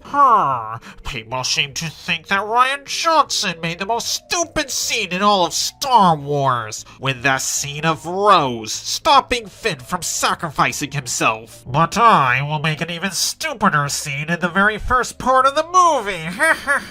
And now we know that death is meaningless in this series because Disney can just bring anyone back to life that they want. Like Han Solo, Luke, Mace Windu. Okay, actually, I would be totally fine if Disney brought him back. I mean, we didn't see him technically die, and Jedis have survived falls like this before. Oh no, wait, actually, never mind. They would find a way to completely ruin his character. And do we even know for sure if the Emperor is actually dead at the end? He survived worse than this. And he's not the only thing that's back. In the last movie, Anakin and Luke's lightsaber was destroyed, ripped in half by Kylo Ren and Rey, along with Kylo's helmet, but they're now both back. J.J. Abrams is like, Kylo Ren has this helmet that adds nothing to his character, but it looks cool. And Rian Johnson is like, no, the helmet is now destroyed. It's gone forever. And J.J. Abrams just says, lol, no, I made him fix it. It's back. Who cares? It's just a helmet. That helmet looks pretty destroyed, and it wasn't a ship that got hit by the Holdo maneuver. Do ship explosions just repair things or something? Kylo asks Palpatine what he can give him, and Palpatine says, everything. He does the most powerful Force move we have seen in any of the Star Wars movies, and yes, that does include the Samurai Jack ones. Force lifting up a whole fleet of Star Destroyers that were for some reason buried beneath the ice. Yeah, these movies are all about style over substance, or basic logic. Where did these ships come from? Was the Emperor building them? Were they from his old Empire fleet and he just put them under the ice to be frozen so he could use them for later? Why would he do that, and why wouldn't he use them sooner? It's just, oh yeah, I forgot. The director of this movie never likes to give answers. Oh yeah, and apparently these ships' shields don't work in the atmosphere. What? Where in Star Wars canon was that ever established? Get them out of the atmosphere and put them into space, now. Oh yeah, now I get it. This plot point only exists so our heroes can win. So you know how the First Order is called the First Order, and there was also Order 66 that wiped out almost all of the Jedi? Well, this is Palpatine's final order. I mean, if you know anything about Star Wars canon, this makes no sense. So before Order 66, Palpatine had the First Order, which was to create another group in case he failed. And the final order was to either build or freeze all these Star Destroyers underneath the ice? This is just dumb. So then we cut to Finn, Poe, and Chewie, who are collecting information from a spy hidden within the First Order. Golly gee, I wonder who it could be. It can't be Captain Phasma, she's dead. It can't be Finn, cause he's on their side now. So I just have no idea. It couldn't be the only actual person in the Force Order that we actually know, could it? Oh my god, it is! Yeah, I have no idea why they try to treat this like a plot twist. You know, that's a pretty high-ranking officer that you got for a spy there. Aside from the Force users, I think he has the highest rank. There's an action scene between the Millennium Falcon and some TIE fighters. There's this one cool visual of an iceberg in space, and there's a scene that implies that Rey might actually be a better pilot than Poe. Chewie says something and Poe says, yeah, well, Rey's not here, implying if Rey was here, she could fly the ship better. Keep in mind, this is only implying things, not outright stating them. But at the very least, finally, at long last, we see Rey doing some training. We see her floating while meditating in midair. She's using the lightsaber, running, jumping, doing some cool parkour. Oh my god, this is just so beautiful. Why couldn't we get this until now? Oh yeah, so Carrie Fisher is dead, but she's still in this movie. And the way they have her in this movie is just awkward to say the least. They use a few pre-existing clips from the last two movies that they didn't end up using until now. There's some CGI, just the back of her head showing as a voice imitator gives the line, and every other character's dialogue is based around, well, what she already had recorded. I'll give the film credit for one thing, this is definitely one of the most strangest things I've ever seen in any movie. It's like that movie Weekend at Bernie's, if they were trying to use Bernie as an actor, and it was also done in real life. Yeah, this is such an awkward workaround when they could have just, I don't know, had her die in the last movie. She died before it came out, they could have just delayed it, changed a few scenes, and had Luke survive instead of her. Yes, it is extremely tragic that she died, but having her character be killed off would have been, better than this. But no, of course not, we have to have the woman outlive the two men. Rey, Finn, and Poe meet up and they act like they're super good friends, even though Rey didn't meet Poe until the end of the last movie. It's not like they're friends who've known each other for a long time or anything. Like sure, episode 8 feels like a sequel to episode 7, but episode 9 does not feel like a sequel to episode 8. I wonder how differently Star Wars would have been if both directors just directed their own sequel trilogies. And also, Rey didn't spend that much time with Finn, they knew each other for like a day. They spent the entire last movie being separated from one another so we could focus on Finn's relationship with, Rose. Yeah, it's not J.J. Abrams' fault for things being like this. It's Rian Johnson's. But just because Rian Johnson f***ed up doesn't mean you can just ignore the damage he did and continue on like you did the second movie. The Resistance now knows that Emperor Palpatine is back. One of them says that's impossible, and I agree. And some guy says dark science, cloning, secrets only the Sith knew, when no, there's an entire war based around clones. Maybe the guy already knew this and he was just throwing out random theories, but I wouldn't be surprised with how dumb this movie is if a character actually believed that cloning was a secret that only the Sith knew about. The Resistance fully accepts this information, even though it came from a guy in the First Order. He could be lying to you, you know that, right? Rey, Poe, Finn, Chewie, and C-3PO are assembled as a team so they can find a MacGuffin that will lead them to Exegol, the planet that Palpatine is on. But Rose is not coming, and to be honest, J.J. Abrams, good call. They go to the desert planet of Pasana, and oh my god, another desert planet! This is the third one!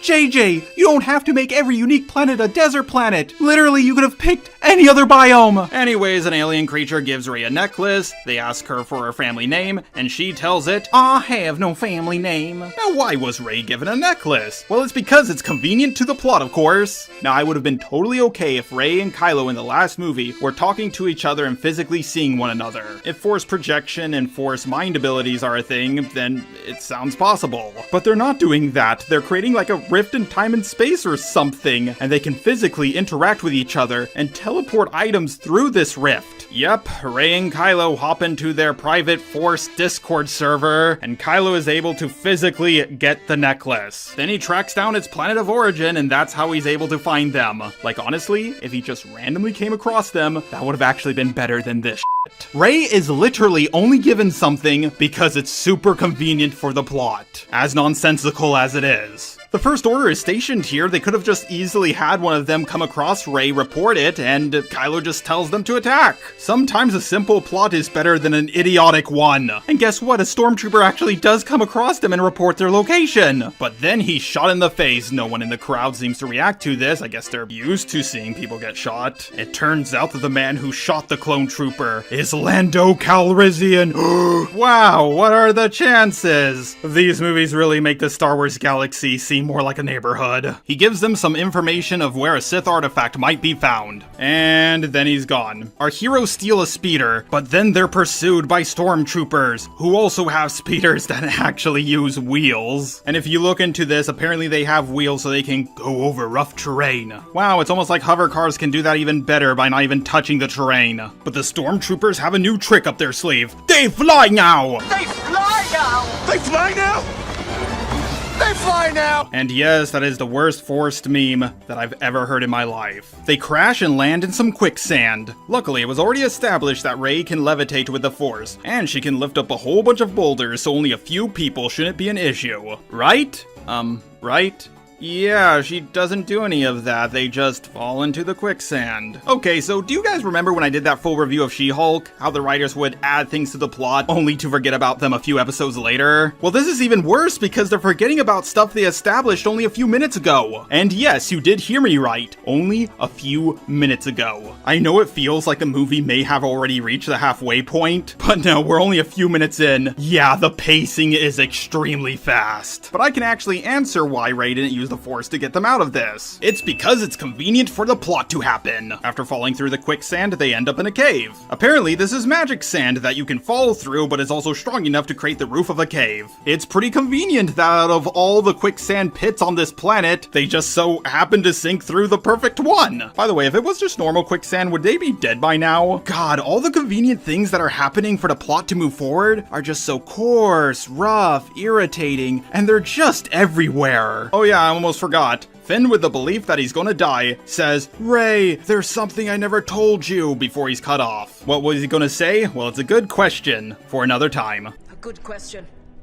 for another time. Yeah, it never gets answered in this movie. Some people thought he was gonna say, I love you, as cheesy as that is. And I believe it was later confirmed that he was force sensitive. Wow, those would have been awkward last words. Oh, J.J. Abrams, this is the last movie. You gotta wrap up all the plot. Got it. You want me to add more mystery boxes, right? Oh god, why did we fire Lucas? They find the corpse of a Sith, which has a dagger which will lead to the location of the MacGuffin. Hey, assassin, I want to hire you. Here's a dagger in case you're killed so they can find my location. Apparently, C-3PO has the ability to read the dagger, but it goes against his programming to translate it to them. Okay, so let me get this straight. Anakin Skywalker built a droid that can read the ancient Sith language, but he also programmed it to not translate it for people? Seems like it would just been easier not to program the Sith language into him in the first place, but whatever. There's a big snake in the cave with them, but Rey senses that it's injured and manages to heal it. Okay, now, Force healing is common in the video games, but in the movies, it has never shown up until now. So let me get this straight. Anakin Skywalker, the Chosen One, the most powerful Jedi ever born with a midichlorian count of over 9,000, someone who has been trained by both Obi-Wan Kenobi and Emperor Palpatine in both the light and dark side of the Force, who sacrificed multiple people, including parts of his own body, spent at least 2 decades trying to find a Force ability that can heal people, stopping them from dying, the thing he desired most and never discovered. Rey can just do it because f*** you.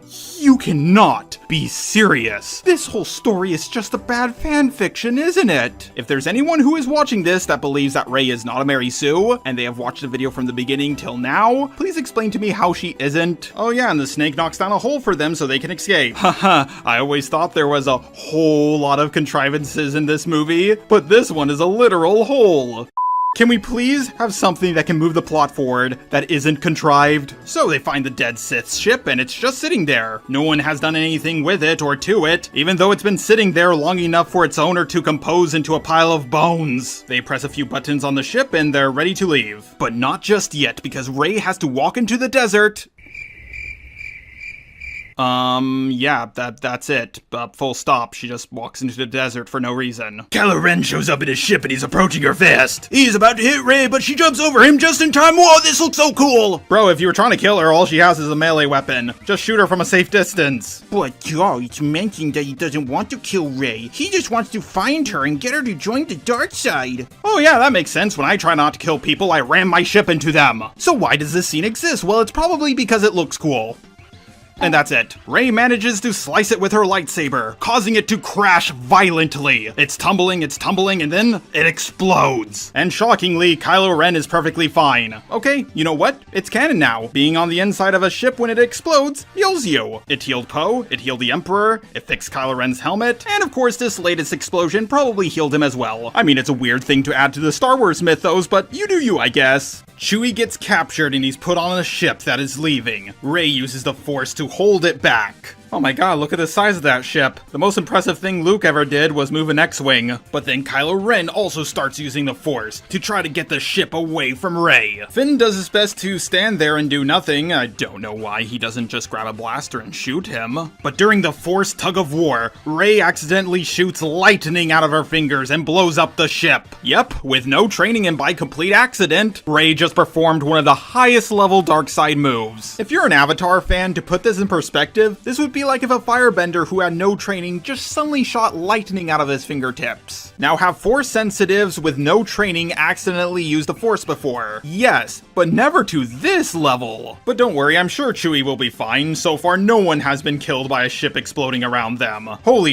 he is actually okay. I was just making a joke. Okay, to be fair, he wasn't on that ship. He was actually on an identical ship that they apparently switched Chewie to off screen. Yeah, this is just a cheap fake out death. But I love how the movie makes it out to be that if Chewie was on that ship and it blew up, he would have been dead. Why? Something like that hasn't killed anyone so far. So our main characters don't have the dagger anymore, but luckily C-3PO remembers what it says. So they take him to Babu Frick. Yeah, this was one of the many workshopped names for Boba Fett. Like, have you ever noticed that in Star Wars the name Starkiller gets thrown around a lot? Like Starkiller Baze, Bendak Starkiller from Knights of the Old Republic. It was the name of Darth Vader's secret apprentice from The Force Unleashed. And there's plenty more examples out there. Now you might be wondering, why is it such a common name in Star Wars? Well, that's because Luke Skywalker's original last name was actually Starkiller. I think at one point he was also supposed to be the wise old mentor, and Anakin Skywalker would have been his apprentice. Now why am I telling you this? Well, it's because I want to break from this review. God, Babu Frick is such a stupid name. You know, sometimes characters' names aren't used and they're workshopped because the original sounded dumb. Could you imagine if this was Boba Fett's original name? No one would take that guy seriously. And before you say, oh come on, you just got used to his current name. His current name didn't end with Frick. Anyways, Babu freaking Fricks is a droid smith who can allow C-3PO to read out the dagger. But unfortunately, by doing this, they will wipe out C-3PO's memory. So not quite a character's death, but close enough to it. And just like with Chewie, it's another fake out, because R2 backed up his memory. We just had one of these, why do 2 in a row? And by the way, this is just so contrived. Ooh, I can't read out the ancient evil language or I'll lose my memory. Once again, this story just sounds like it's bad fanfiction. Correct me if I'm wrong, but I don't believe that anything even close to this has ever happened in the extended Star Wars universe. And of course, let's not forget about the scene that made so many Star Wars fans' blood boil. Before C-3PO's memory memory is erased, he says, taking one last look at my friends. This line was in the trailer, and I remember a whole bunch of people saying, he better be looking at a picture when he says this. But no, he's looking at Rey, Finn, and, Poe! Yeah, that's it. Now, obviously, he's not saying that Luke, Han, Chewie, and the others aren't his true friends. However, he barely knows these people. If he got to know them, this would be a touching scene, but none of this was built up. Once again, everything is style over substance. It's like Rian Johnson just wants all these epic and emotional scenes without putting in the work to have them make sense. Also, a thought just crossed my mind. Han Solo was already an established character who we grew to love, but let's just say in The Force Awakens, we replace Han Solo and everything he did with a unique character. Would you actually care at all if he died? In this movie, Rian Johnson doesn't have just one, but two fake-out deaths. One with Chewie, and one with C-3PO. Do you think he actually wanted to kill off these characters and then Disney stepped in and said, "No! We need them to make more money!" Yeah, he's just taking characters he didn't make, then killing them off so he can have an emotional moment. My god, this guy is a complete hack. Mickey, serious question, why did you hire this guy? It was either him or M. Night Shyamalan! Oh, now I get it. Yeah, that's a good call. Anyways, C-3PO reveals that the MacGuffin is on a moon of Endor. Right before they head out, Kylo's ship shows up. Rey senses that Chewie is alive on there, so they decide to put their mission of saving the galaxy on hold to save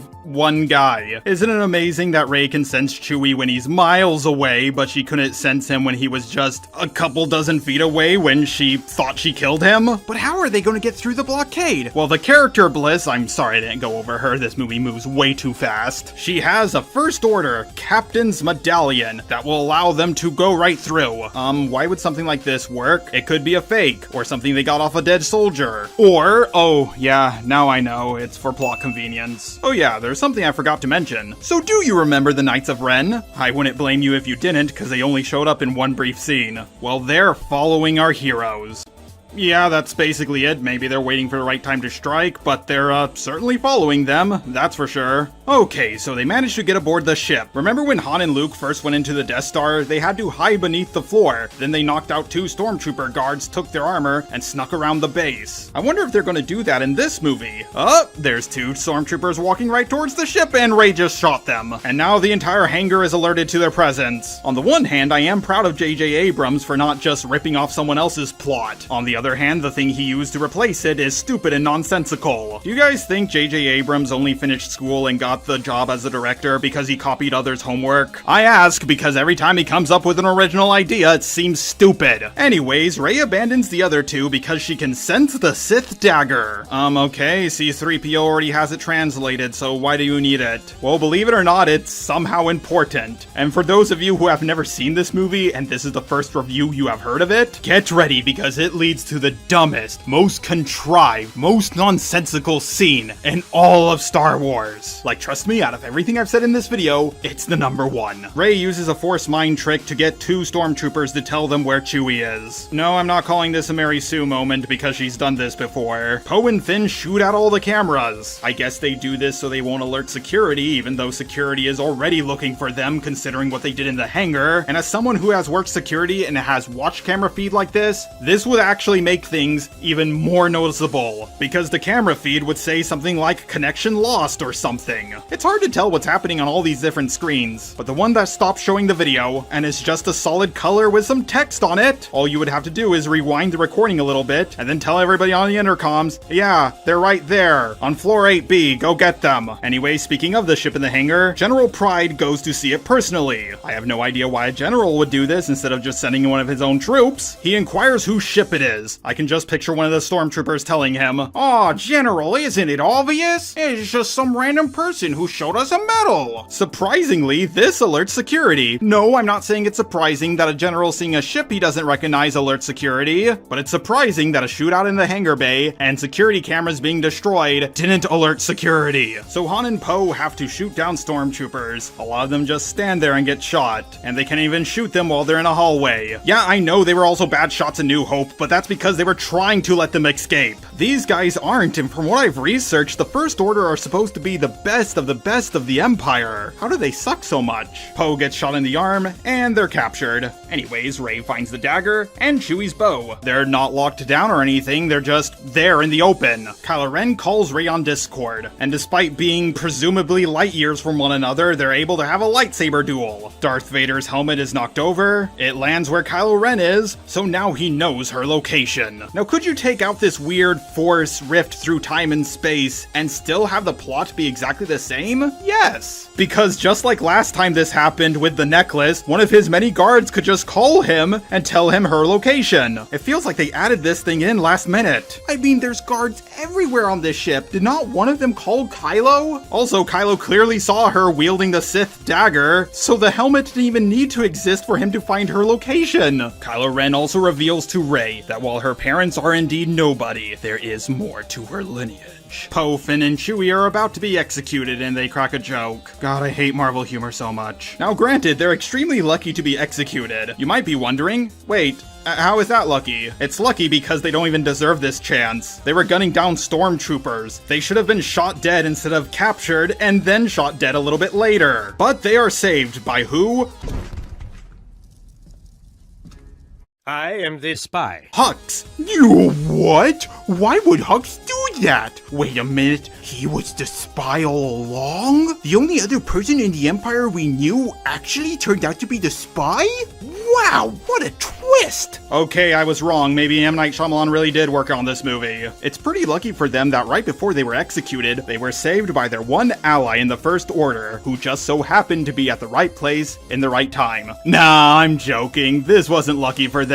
Honestly, this is just normal stuff to them at this point. It actually made perfect sense for them to crack a joke right before their execution. They've already become self-aware. So many conveniently lucky things have happened to them that they know they're not in danger. But why would someone like him, who is loyal to the cause, with a very important position that he is risking, be a spy for them? Well, it's because he hates Kylo.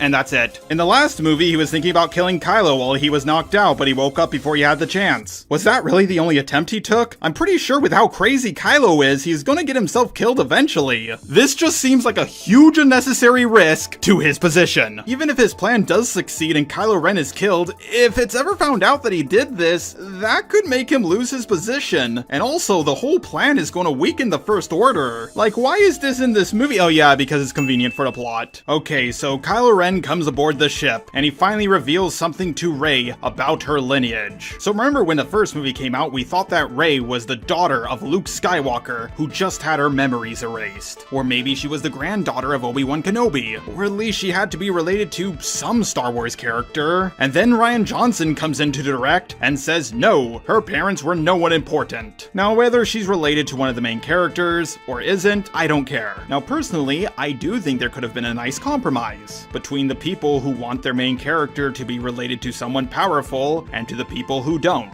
It's quite simple actually. Just have Rey be related to someone powerful and have Finn discover he has the Force. But he's the one who's not related to anyone important. It's clear that Rian Johnson and J.J. Abrams wanted this story to go in two completely different directions. But Rian was the one who had the chance to make the call. And now Abrams is back to reverse everything he wanted to do. It turns out that Rey is related to Emperor Palpatine himself. Now, to be fair, this probably did make Rian Johnson very upset. Yeah, Ryan, I bet it really sucks to have something that you love be twisted until it's unrecognizable. Ha ha ha! Now you know how it feels! I love it when Kylo says, I didn't lie to you, your parents were nobodies. No, one of them was the child of Emperor goddamn Palpatine. Hey, grandchild of the Queen of England, your parents were nobodies, but your grandmother was the Queen. Now, of course, this raises a lot of questions, like, who did it with Palpatine? I guess you could say that Palpatine did it. Like, yeah, I'm sure at some point in his life, Palpatine parked his Star Destroyer into a woman's hangar bay, and she helped him turn his lightsaber on. But here's the thing, Palpatine looked old enough to be a grandfather when Anakin was just a little boy, and Kylo is Anakin's grandfather, so how does this work? Well, a lot of people did point that out. So it was later retconned that it's not actually Palpatine's biological son, but a clone of himself, and Rey's the daughter of that clone. At the very least, this somewhat explains why Rey is so powerful in the Force, but only somewhat. Rian Johnson and J.J. Abrams are like children. They're just playing tug of war with this trilogy like Rey and Kylo played tug of war with that ship. You can say whatever you want about the prequel trilogy, but at least it had a coherent story between all three of them. It turns out the reason why Kylo and Rey can call one another on Discord is because they're a Force dyad, two that are actually one. Combined, they should be able to defeat Palpatine. So once again, he makes a request for her to join him. But Rey once again puts him in the friend zone. She jumps out of the hangar onto the Millennium Falcon and they blast off. They escape into hyperspace and for some reason they aren't followed. No, I don't know why. Now since General Hux already did the thing that moves the plot forward, J.J. Abrams has no more use for him, so General Pry just kills him. Yeah, I think J.J. Abrams was just not happy with what Rian Johnson did to this character, making them into a joke villain. So now he has this new character that fills the exact same old role, used Hux as plot convenience, and now he's dead. Okay, we finally get to that moment with the dagger. Remember that one I told you to remember? Well, here's the oh so glorious payoff. They come across the remains of the second Death Star. Yeah, that thing. Remember how big the explosion was? Well, apparently there are still parts of it. It wasn't completely atomized. And it also apparently survived entry into the atmosphere of this planet. And if you want to say that it's made out of Beskar or something, which I don't believe it is, but it would have left a giant crater. And we're not even at the stupid part yet. Now they can't just search the entire wreckage for one MacGuffin. That would take forever. So how are they going to find the right place to look?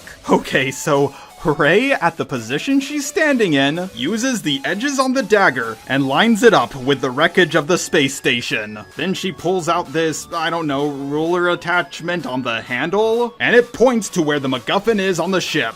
Wow, where to even begin with how nonsensical this is? So if Rey landed at any other place on the planet, she wouldn't be able to pull this off. Hell, if Rey wasn't standing at this exact angle, this wouldn't work. How did she even know to do this? How has the wreckage not shifted after all this time? Keep in mind, the guy who had this dagger killed her father when she was a child, and she's like, I don't know, 20-something? At the very least, it's been a decade or two. And let's not forget, they were only able to find this dagger by luckily sinking into quicksand and then coming across it. Oh my god.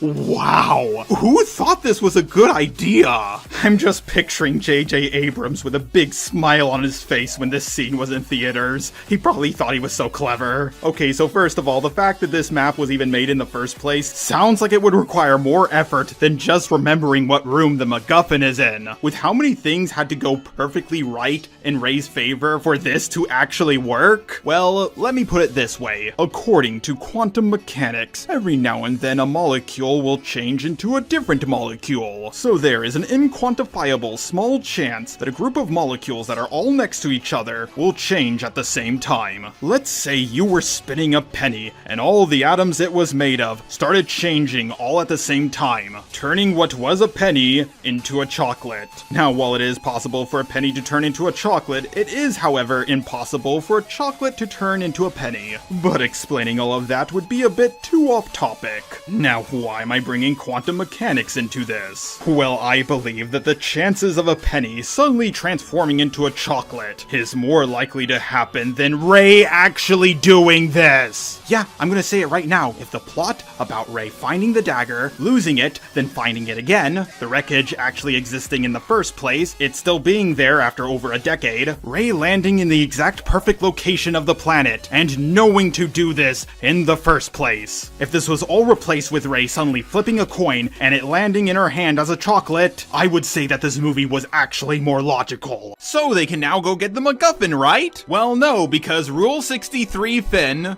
and no, I'm not just saying that because she's black. She's also an ex-stormtrooper, and she's completely useless to the story. But let's be honest here, because she doesn't have dangly bits, she's probably better than him in every single way. She tells them that they can't go to the wreckage right now because the waves are really strong, but maybe it will be a little bit more calm tomorrow. At least they have the Falcon, so they can take that over the waves, right? No, because the landing gear are damaged. Ow. Oh no, if only the Millennium Falcon could float in midair or something. Oh wait, it can! Poe could just drop off Rey and she could go get the MacGuffin. They stupidly all agree to wait. Wow, these are the guys the galaxy is depending on. I'm just joking, of course. Rey boats over there by herself. Yep, the residents of this planet, who have far more experience boating than she does. Considering she's from a desert planet, she's already better at it on her first try than them. Guys, Rey totally isn't a Mary Sue. People who say that are just sexist. Rey enters the Emperor's throne room. Of course, it's still intact. But to be fair, it does make sense for a Sith artifact to be in this room in particular. She's attacked by a dark side version of herself from the trailer. We knew from the trailer that this was going to be a fake out, and it is. This scene is purely in here just for trailer fodder. I mean, I guess it's supposed to represent her fear of falling to the dark side, but, does anybody remotely think that's going to happen? Her personality is more bland than a battle droid. Something like that is way too interesting. Not only did they put this in the trailer, but they put it at the end of the trailer, like it's the big reveal. And yes, that is legitimately the worst design for a lightsaber yet. Okay, granted, the Inquisitors flying with their lightsabers from Star Wars Rebels is even worse, but the design for it is actually incredibly smart. They just do something stupid with it. And finally, after all this time, Rey gets the MacGuffin. Then Kylo Ren shows up and destroys it. Yeah, it turns out he was able to find this throne room without the dagger. But, to be fair, it is entirely possible that Palpatine just told him where it is. By the way, why is he alone? Shouldn't he have brought some troops with him so they could have captured Rey's friends? And yes, of course, the fight was really bad. Shadowverse did a pretty good breakdown of it. Go check it out. So Rey beats Kylo Ren and... Wait, hang on a second. No, Kylo Ren actually beat her? Yeah, I'm just as surprised as you are. The first time they fought, she had no training whatsoever, but he had a gun wound. She had a little help from Finn, and his emotions were extremely conflicted because he just killed his father. The fight didn't have a conclusion because the planet split, separating the two of them. In their second fight, they seemed pretty evenly matched until Kylo asked Rey to join him and Rey said no, and then she left. So I'm gonna be honest here, guys, it's actually hard for me to admit, but I was wrong. Rey isn't as much of a Mary Sue as I once thought she was. Okay, granted, she's still taking on a Master Jedi who had training in both sides of the Force without any training, which still makes her Mary Sue, but I'm still wrong. Rey never beats Kylo Ren. All those times I say that Rey didn't beat Luke, but Kylo Ren beat Luke and Rey beat him, so therefore she could also beat Luke. I was wrong. I was so wrong. And as much as I say she never got any training, she actually got a little at the start of this movie. Granted, we don't know how long it was for, and she wasn't exactly training under a master or anything, but at the very least, it's something. Maybe if J.J. Abrams was allowed to direct The Last Jedi, he would have actually had Luke train Rey, which would lower her Mary Sue status even more. And if he was going in the direction that most people thought Rey's character was going, remember when we all thought she was secretly Luke's daughter, but she had her memories erased and false ones were put in? Which is something the Force can totally do. I mean, we saw it in Star Wars Knights of the Old Republic. This would explain how she knew how to bypass the compressor on the Millennium Falcon, and why she's so good at using a lightsaber and the Force despite having no training. It's because she already knew those things, they were just locked away in her mind. But Rian Johnson wanted to take the story in a completely different direction, and it's his fault for her being a Mary Sue and not Abrams. I mean, at the very least, JJ tried to explain a few of the things she can do by her being the granddaughter of Palpatine. That being said, Abrams still raises way too many questions, makes way too many references, and the plots he comes up with are super convenient, nonsensical, and just dumb. But Rey isn't as much of a Mary Sue as I once thought, and there was a possibility she could have never been one in the first place. Unfortunately, we will never know. By the way, Rian Johnson, fuck you! Half the mistakes in this movie are your fault. You completely wrote Abrams into a corner. But I'll get to the dynamic of the two directors more later on. Anyways, Princess Leia senses that Rey is in trouble. which is pretty convenient, but at the very least this Force ability was already previously established. She appears behind Kylo, calls him by his real name Ben, he drops his lightsaber, Rey picks it up, and fucking stabs him with it. Rey, this guy has spared your life before. Jesus, return the favor. Okay, maybe she does have to be nervous about falling to the dark side. Anyways, Leia's dead. Wait, what? Yep, just like with Luke Skywalker force projecting himself, Leia does the same thing and it kills her even faster. Granted, it is mentioned that she doesn't have very much life force yet, and the actress for Carrie Fisher was already dead, so there is only so many ways they could handle this. But here's the thing, this is the third main character from the original trilogy that has sacrificed himself to help Rey. Okay, granted, Han Solo didn't do it intentionally, but his death did mess up Kylo's mental state and left him open to get shot. Once again, this is bad fan fiction. And all the main heroes sacrificed themselves one after another just to help me along my journey. Leia literally only got a word in. Anyways, Rey heals Kylo, and even though it was established that this drains her life force, she's perfectly fine. Rey and our heroes return home, Kylo sees the Force Ghost of Han Solo, and oh my god! Only light side Jedis have Force Ghosts. How can this be? Oh wait, this is just a memory of Kylo's, not actually a Force Ghost. Okay, wow, that's actually way better. Granted, it's still pretty dumb, and Abrams, you were the one who killed him off. You can't blame this one on the other director. Now, it's established by Palpatine that every voice Kylo has heard in his head was him, so is he the one who is doing this? And even if he's not, is Kylo just crazy? He's like Bella Swan when she was hallucinating Edward. Anyways, the hallucination from his own mind of the father he murdered forgives him. Aww, his father forgave him, except for it's not really his father, it's a projection from his mind, so he's just forgiving himself. There are simple AIs who can write better emotional scenes than Abrams. But it's still one of the better written parts of this movie, and it's acted pretty well. Kylo Ren chucks his lightsaber into the ocean, because it's symbolic of him being a good guy now, but he doesn't have a weapon. If he dies, it's totally 100% going to be on him. Anyways, the Emperor contacts General Pride, and they decide to join their forces, and one location so they'll be easier to defeat. Whoa, I only have a few Star Destroyers, but you got like 1,000 of them. How about we join forces? Excellent. Come to this planet that is very difficult to get to, and its atmosphere will also turn off your ship's shields. Whoa, maybe it would be smarter for you to come to my location. Just do it. Anyways, just one of the Emperor's Star Destroyers destroys Kijimi, which is a planet. Okay, so far these movies have been pretty inconsistent. They've made way too many references. Too many convenient things happen for the plot to move forward. The pacing is all over the place. The plot is just nonsensical, and it spits on the original trilogy. But this is the jump the Cartarian moment. The worst part for Return of the Jedi for me was when they reused the Death Star. Then in the sequel trilogy, we had another Death Star that can blow up multiple planets. It was repeating a plot that was already done twice, but at least the way it worked did make sense for the Star Wars universe. I mean, after all, it was a planet that was absolutely covered in kyber crystals. You don't even have to transfer them across space, they're right there. But this goes against all the rules that the Death Stars have set up.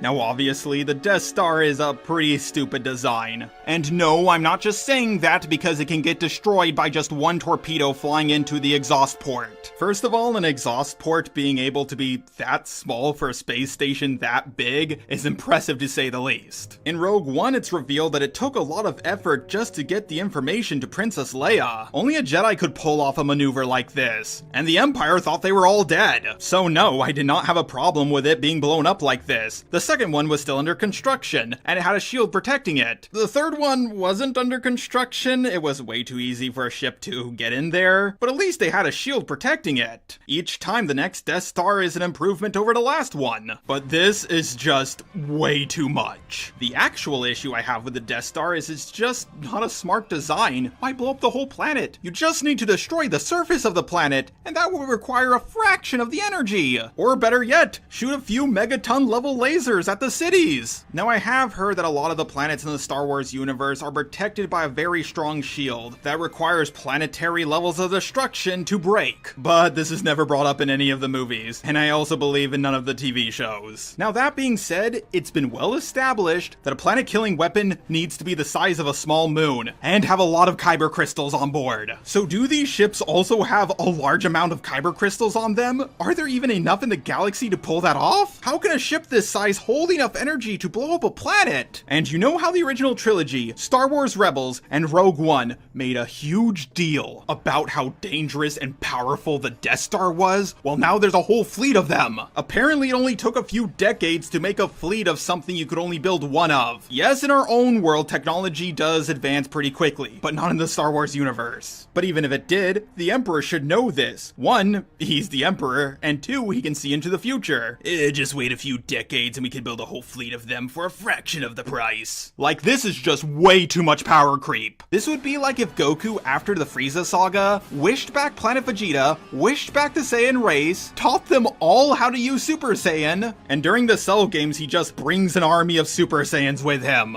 Now, don't get me wrong, there's a lot of power creep in the series, and during the Cell games there's like 4 Super Saiyans, and Super Saiyan does become less and less important as the series goes on. But it would have been so much worse if this rare transformation was finally revealed to us, only for thousands of them to show up just a little bit later. Or if Naruto just made a whole bunch of shadow clones of the Nine Tails, and then they were all sealed away inside of the villagers, making all of them Jinchurikis. Or if Thanos gained all the Infinity Gems from all the universes, making an Infinity Gauntlet. Oh wait, Disney owns that. I better shut up to not give them more ideas. J.J. Abrams, I know you didn't like the Holdo maneuver, but this is even worse for the Star Wars canon. Why does the Emperor need so many in the first place? Where are we even supposed to go from here? A Death Star the size of Sagittarius A that can blow up a whole galaxy? This whole fleet makes absolutely no sense. And I have no idea why anyone thought it was a good idea to add it in. Stakes don't make a story good, and these stakes are so big that not even Nick Avocado could finish them. Anyways, where is Rey? Well, she decides to seclude herself on the same planet that Luke did, because she's afraid that she might turn to the dark side. This is well established in the story, and by well established, I mean we get one scene. I mean, I guess you could say she feels this way because of her lineage, but she's extremely familiar with Kylo and the entire Skywalker family. All 3 movies, it has been proven to her that lineage doesn't define who you are. She throws her old lightsaber into the fire. But then Luke's Force Ghost shows up. He catches it, tells Rey that a Jedi's weapon deserves more respect. She tells Luke that he hid away on this island, so why can't she do the same? And Luke tells her that he was wrong to do that. He explains to her that she's not actually evil, and he even gives her a second lightsaber. That was Leia's old one. Would have been a bit cooler if it was the green one, but whatever. But she burnt her ship, so how can she get back? Well, Luke's X-Wing is still on the planet. Oh my god, this scene only exists so J.J. Abrams can insult and reverse the work of Rian Johnson. Bro, I know you don't like what he did to your mystery boxes. This actually might be one of the most expensive pissing contests that has ever happened.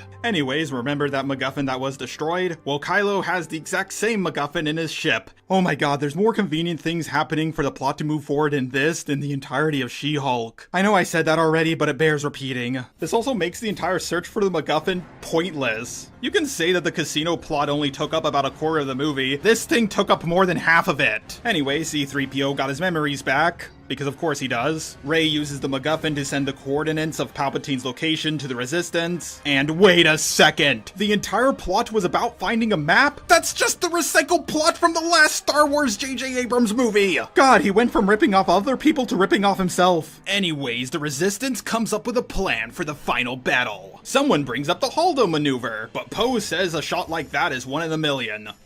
What? Did you see how the Empire was reacting when she did it? They look like they knew she was going to hit hit them. And there's way more ships this time, so there's a much higher chance that they're gonna hit stuff. Oh, this line only exists so J.J. Abrams can say he didn't like what Rian Johnson did. Okay, well, Rian didn't do anything with the mystery boxes that Abrams set up. He didn't really try to change any of the continuity Abrams made. But Jar Jar Abrams is like, no, that's not canon, and that's not canon, and that's not canon either. My god, this is just the director equivalent of the debate between Trump and Joe Biden. Just two grown men constantly acting like children, but one is clearly worse than the other. Now granted, again, Rian Johnson really put JJ into a corner that he could not write his way out of. I mean, it's already been established that the Resistance fleet is dwindling. So how are they going to beat this massive fleet of planet-busting Star Destroyers? Well, JJ, here's a great idea.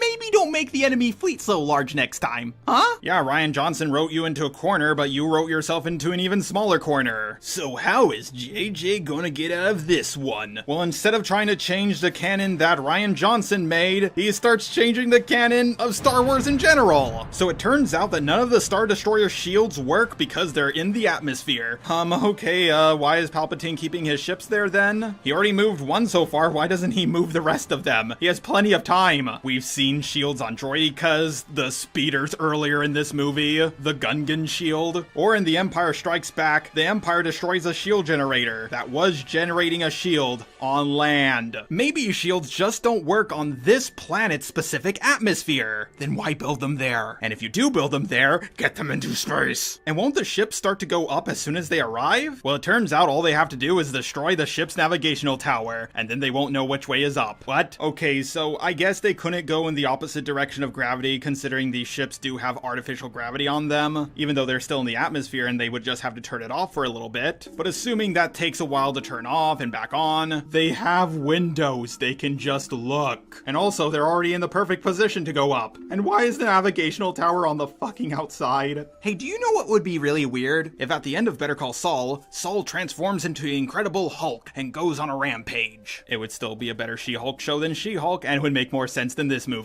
But even then, this plan would still be pretty hard to pull off. There are a lot of Star Destroyers. That means a lot of navigational towers and oh no wait, there's only two. The Emperor has more planet-busting weapons than navigational towers. But even without shields, these ships are pretty big. It would take a lot of shots to take them down, and turns out you only have to shoot the underside cannon, and the whole thing blows up. So just to make it clear, our heroes only stand a chance because our villains are colossal idiots. Apparently this is the mastermind who somehow toppled the Republic. Okay, so Rey along with the Resistance shows up, and they spot the tower that has no shields around it. So what do you think they will do? A. Shoot a bunch of lasers at it. B. Fire a missile, drop a bomb, or launch a torpedo. C. Land on the ship, sending out a ground invasion, complete with space horses. Or D. Do the hokey pokey. General Pride moves the navigation control of the ship to his ship because apparently he can do that, and the Resistance decide to do C. Land on the ship, sending out horses to destroy the navigation tower. So in retaliation, do you think they A. Have some of their own ships that are already flying around, shoot them down? B. Turn to ship because they still have navigation so they can do that, causing all the horses and people to fall off? C. Send out their own ground troops to fight them? Or D. Do the hokey pokey? Turns out it's D. They actually do the hokey pokey. I'm joking, it's the stupid one. They do C. Yep, they send out red armor Sith troopers. Rule 63 Finn takes out a ship with a bow, then plants a bunch of bombs, blowing up the navigational tower. Oh, and if you want to know why they have horses and not speeders, well, it turns out that the Empire can jam their speeders. They only have 2 navigation towers. Oh, and Finn is getting ready to sacrifice himself for the second time, and this time Rose won't be able to stop him.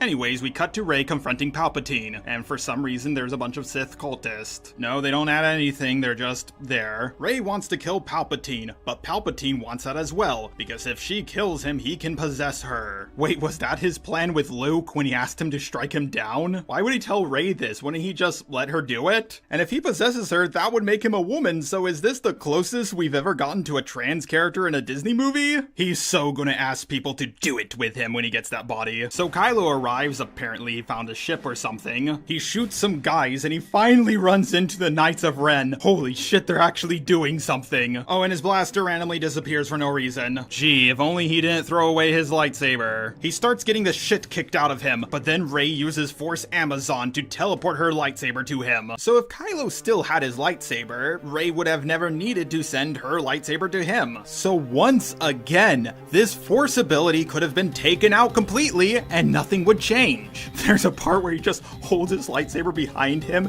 and one of the Knights of Ren just hits it. Kylo kills the Knights of Ren. Wow, I'm so glad we waited 3 movies to see what these guys could do. Rey also kills a few Red Guards, and yes, both of these fights are horribly choreographed. I'm sure you guys know who to check out to see these broken down. Rey and Kylo meet up to finally take down Palpatine once and for all for the second time. But wait, if they kill him, won't he possess one of them? The movie doesn't care, so why should we? But then, Palpatine starts sucking them. No, not like that. He's sucking the life force from them. Being that they're a Force didact, whatever that is, this will make him whole again and more powerful than ever. Oh my god, the Resistance is losing! Kylo Ren and Rey are about to die! All hope is lost! But then Poe arrives with some help. A fleet even bigger than the Resistance. Like, by several magnitudes. Including people like Babu Frick and the other people who were on the planet that blew up. How did they survive? Well, it's obvious, the explosion sealed them. Remember how hard it was for Kylo to navigate to this planet with a small ship? Well, apparently this large fleet made it through by,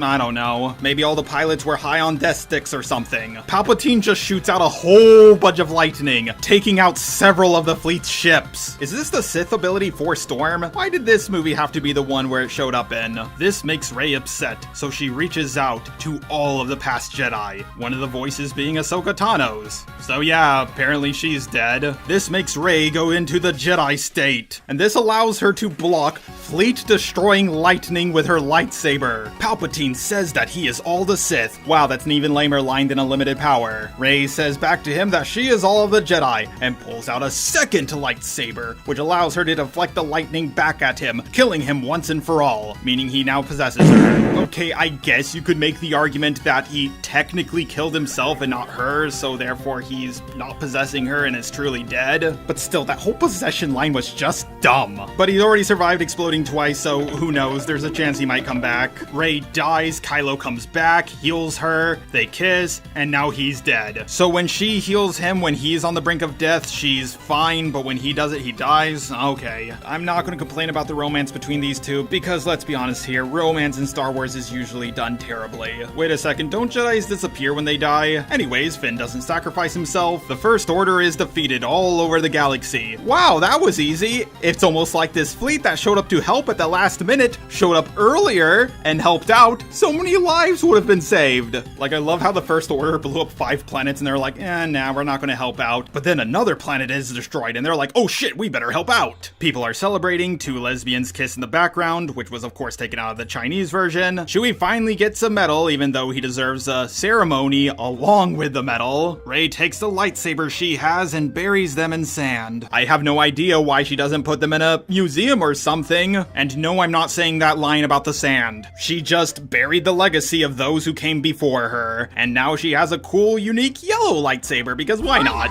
And to end off this movie, we get one more slap in the face. Someone asks Rey for her name, and she says it's Rey Skywalker, as the ghost of Luke and Leia look upon her. Yeah, sure, if I liked this character, I'd be like, yeah, but I don't. Oh god, I just realized this video is already over 2 hours long. I was only expecting it to be a little longer than my video on why I fell out of love with the Marvel Universe. I guess I just care way more about Star Wars than Marvel than even I thought. Now, I do know that there are a few fans of the sequel trilogy out there, and a lot of them are probably going to tell me that I'm just a sexist man baby, and I didn't understand the deeper themes. To that, I have to say, that's not an argument. One thing that is extremely apparent is how these movies made less and less money. The Force Awakens made $936 million. The Last Jedi made $620 million. And finally, The Rise of Skywalker only made $515 million. Domestically, that is. But worldwide, The Force Awakens made $2.066 billion, making it one of the highest grossing movies of all time. The Last Jedi made $1.333 billion. Wow, that's significantly less. And Star Wars The Rise of Skywalker made $1.074 billion US dollars. Not only are they making less money, but that dollar is getting worth less and less as the years go on. To make matters worse, the first two movies had a budget of roughly $300 million each, but the last one had a budget of over $400 million, which is not including the advertising budget and how much of a cut the theaters take. But of course, the real money for Star Wars is the merchandise. Unfortunately for Disney, the new stuff isn't selling so well, except for Baby Yoda.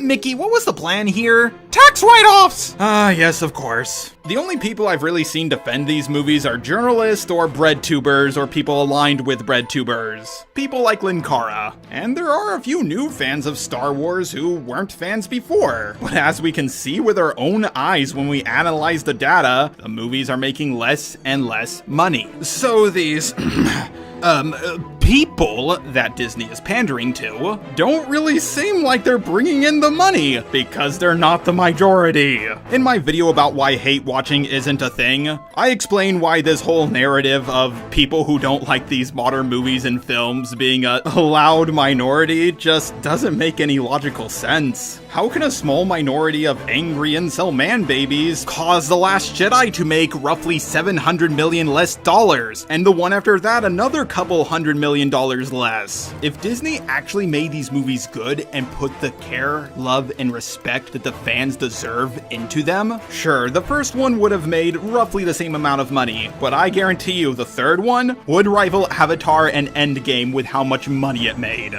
The Lord of the Ring movies are good, and it's unsurprising that each one made more than the last. Same with the Tom Holland Spider-Man movies. I mean, look at those numbers, it's almost the reverse of the Star Wars movies. The actual Thor trilogy, with the first one, The Dark World, and Ragnarok, each made more money than the last one. And personally, I only think the third one is good. Even with the original Star Wars trilogy, each movie made more than the last. Okay, not quite. Domestically, 6 did the best, but it had a terrible worldwide box office compared to the other two. And yes, if you look it up, it does say that New Hope made the most, but keep in mind, they did re-release it. So it did get an unfair boost, but I'm talking about when it first came out. Now sure, I could go over more examples, but I think everyone gets the idea. Good movies in a trilogy just keep making more and more money, and terrible trilogies make less and less. After Last Jedi, a Han Solo movie was released. To this day, it's the lowest grossing Star Wars movie by far, at least in terms of live action. And you can't use the excuse that it didn't make a lot of money just because it wasn't one of the mainline Star Wars movies. Because guess what? Neither was Rogue One. That made over $1 billion and it didn't have a mainline Star Wars character like Solo. People came to see Rise of Skywalker because it had a huge marketing budget. And a lot of them did trust J.J. Abrams to do a good job with this one. And he clearly didn't. Anyways, before I continue, let me quickly recap these 3 movies. The Force Awakens is basically a retread of New Hope. We only get a few things that are different, such as Finn, who's an ex-stormtrooper. His character seemed interesting and we wanted to see how he would develop. The only other unique thing were all the J.J. Abrams mystery boxes. How did the First Order come to be? Who's Snoke? Who's Rey's parents? Does the First Order want to rebuild the Empire or create something new? Why did Luke go into hiding? Who are the Knights of Ren? Rey seemed a little bit too good at things, so is there something more to her character? What happened to Luke's Jedi school? How many survivors are there? And just so many more. Then we got a new director, Rian Johnson. While the first one was something we expected, The Last Jedi was nothing like we expected. We got some of the new worst Star Wars characters of all time,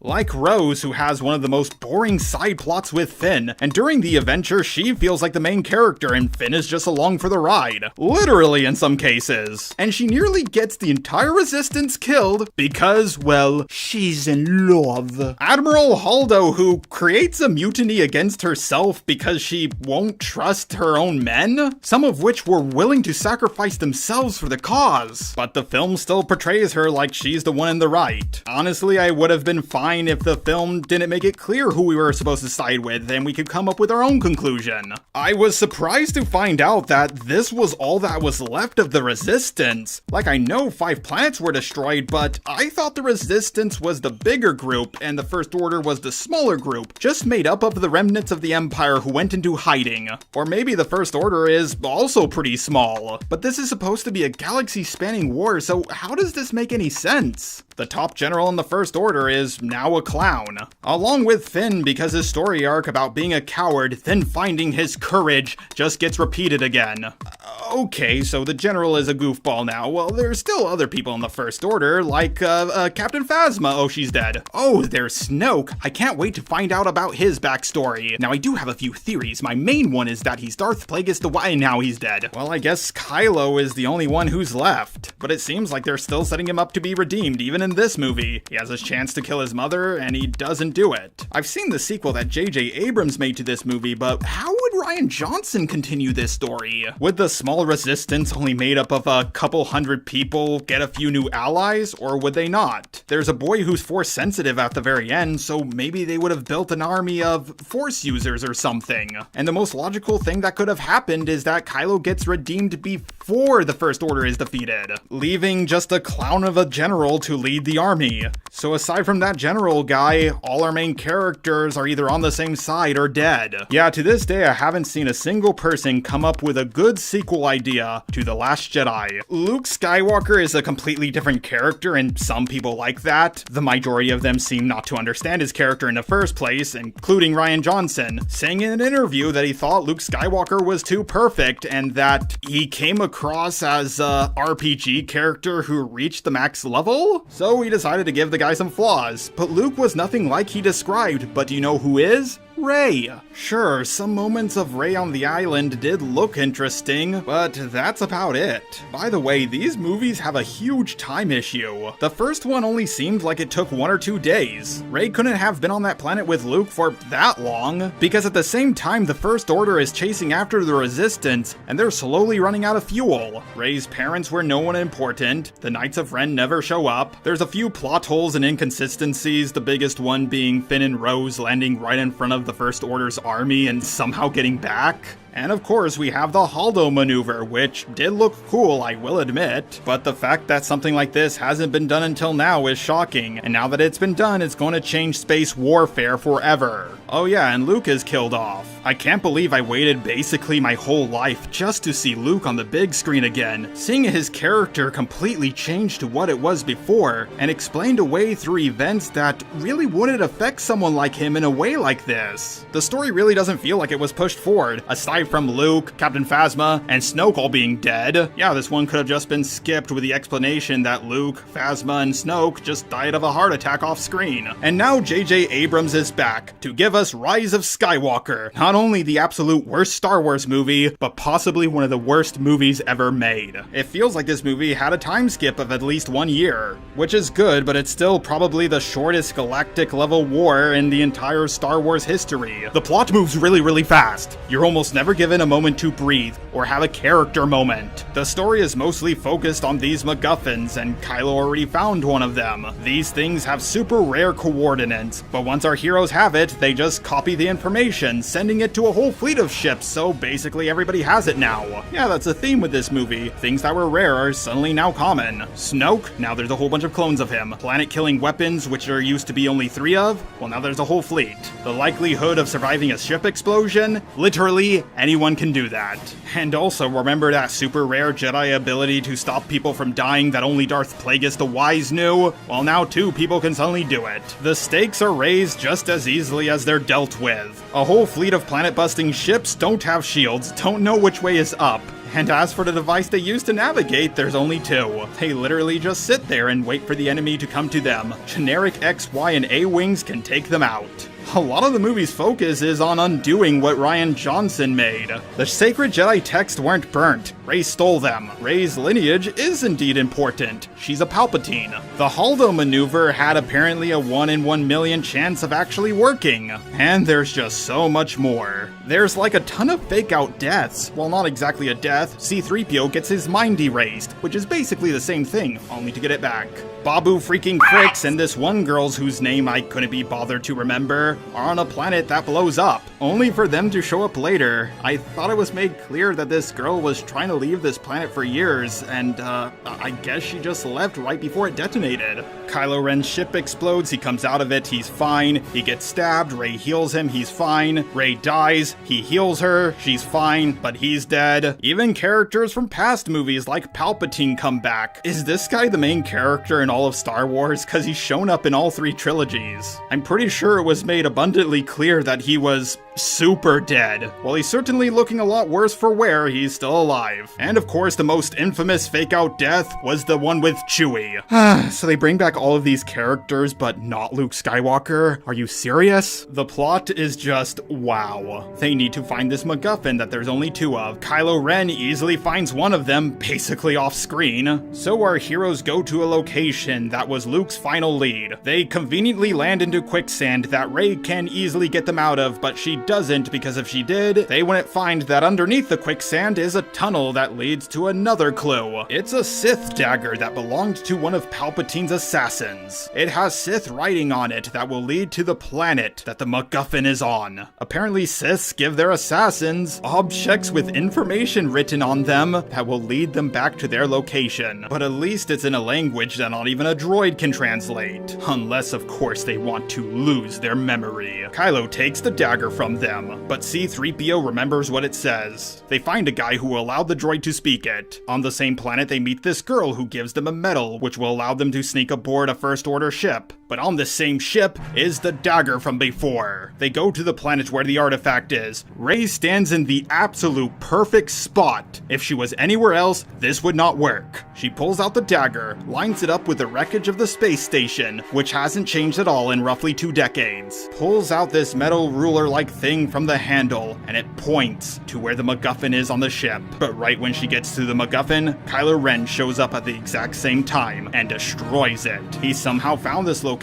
even though he didn't have a map himself. Maybe the Emperor told him, but if that was the case, he could have come here way sooner. Speaking of the Emperor, while all of this is happening, he announces his evil plan to everybody in the galaxy, giving them all time to prepare and patiently wait, even though if he attacked at any time, he would have won. And one more thing, the movie sets up a lot of rules that it doesn't follow for itself. I don't really feel like going through them. I think this is enough for the recap. I thought there was the possibility that the sequel trilogies could have been bad movies, but never this bad. The 2 directors were just such opposites from one another. We can't know for sure, but it feels like they were given the worst combination of movies to work on. I wonder what this franchise would be like if Rian Johnson directed the 1st and 3rd movie, and J.J. Abrams did the 2nd. Or if J.J. Abrams did 2 and 3 instead, or 2 and 1, allowing Rian Johnson to wrap up the story. The only worst combination of directors I can think of that could work on a trilogy would be Michael Bay and M. Night Shyamalan. Now that we are done with the sequel trilogy, we can go over why Rey is a Mary Sue. But I want to keep this part of the video short, as I've already talked about this tons of times before, and this video is already almost 3 hours long. First of all, she has no training in the Force until the last movie, yet she can use almost every Force power, even Force lightning, healing, and new ones. Both Anakin and Luke never used any of those, at least in the movies, but both of them had much more training in the Force than her, and they were prodigies. Even outside of the Force, she's just better than anyone else at everything. She beats up 2 guys by herself when Luke lost to a sand person. She found a problem on the Millennium Falcon that not even Han Solo knew about. In the last movie, she's a better sailor than people who lived on the planet when she's from a desert planet. And she's even implied to be a better pilot than Poe. All 3 members of the original cast sacrificed themselves so she can finish her adventure. And every single good guy likes her when they meet her. The only not Mary Sue thing about her is she never actually defeats Kylo Ren. 2 of the times they fought it was a draw, and the 3rd time, well, she lost. Also, no, she didn't beat Luke. If they were both using lightsabers, she would have been killed right here. Let's not forget about all the super convenient things that just keep happening to help her along in her journey. Palpatine was even brought back so she could be the one to kill him. I would go over more reasons as to how I think Rey is a Mary Sue, but I think I've proven my point, and I've already talked about this lots of times already.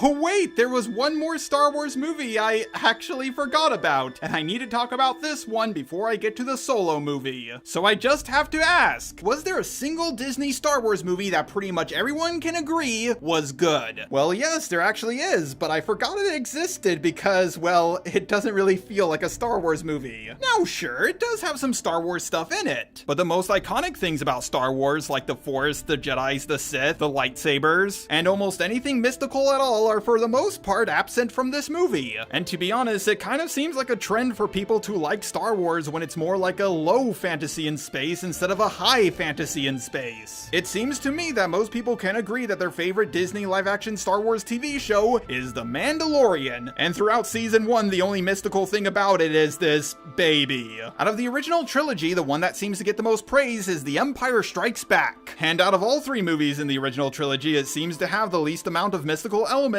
out of all of them. Aside from Luke using the lightsaber to pull the Force to him, wait, I think I said that backwards, him training with Yoda, along with his battle with Darth Vader, yeah, that's just about all the mystical elements in this movie. And then we have the movie I'm about to review, Rogue One. Aside from that one really cool scene with Darth Vader and this blind guy, there's nothing else mystical in this movie. And despite this movie not being about any major characters at all, it made over $1 billion.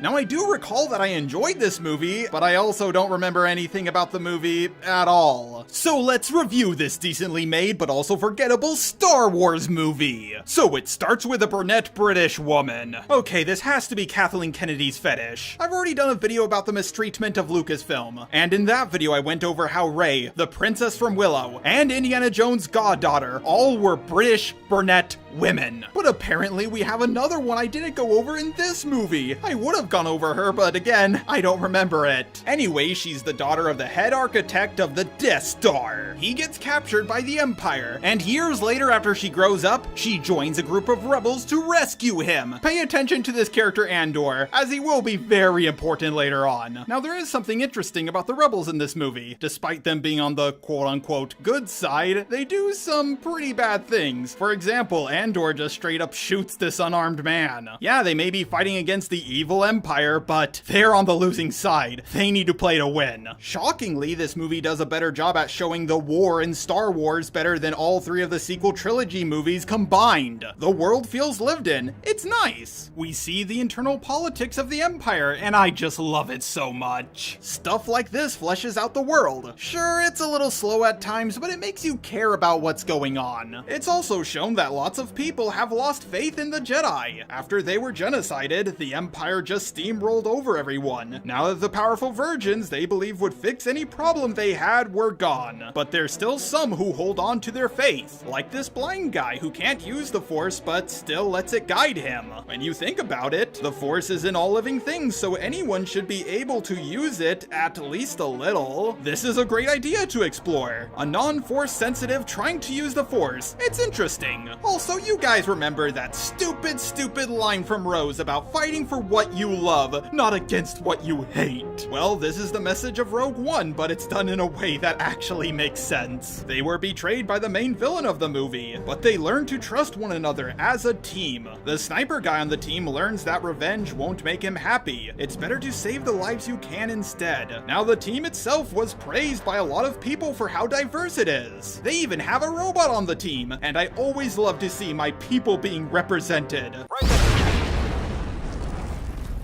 You're right.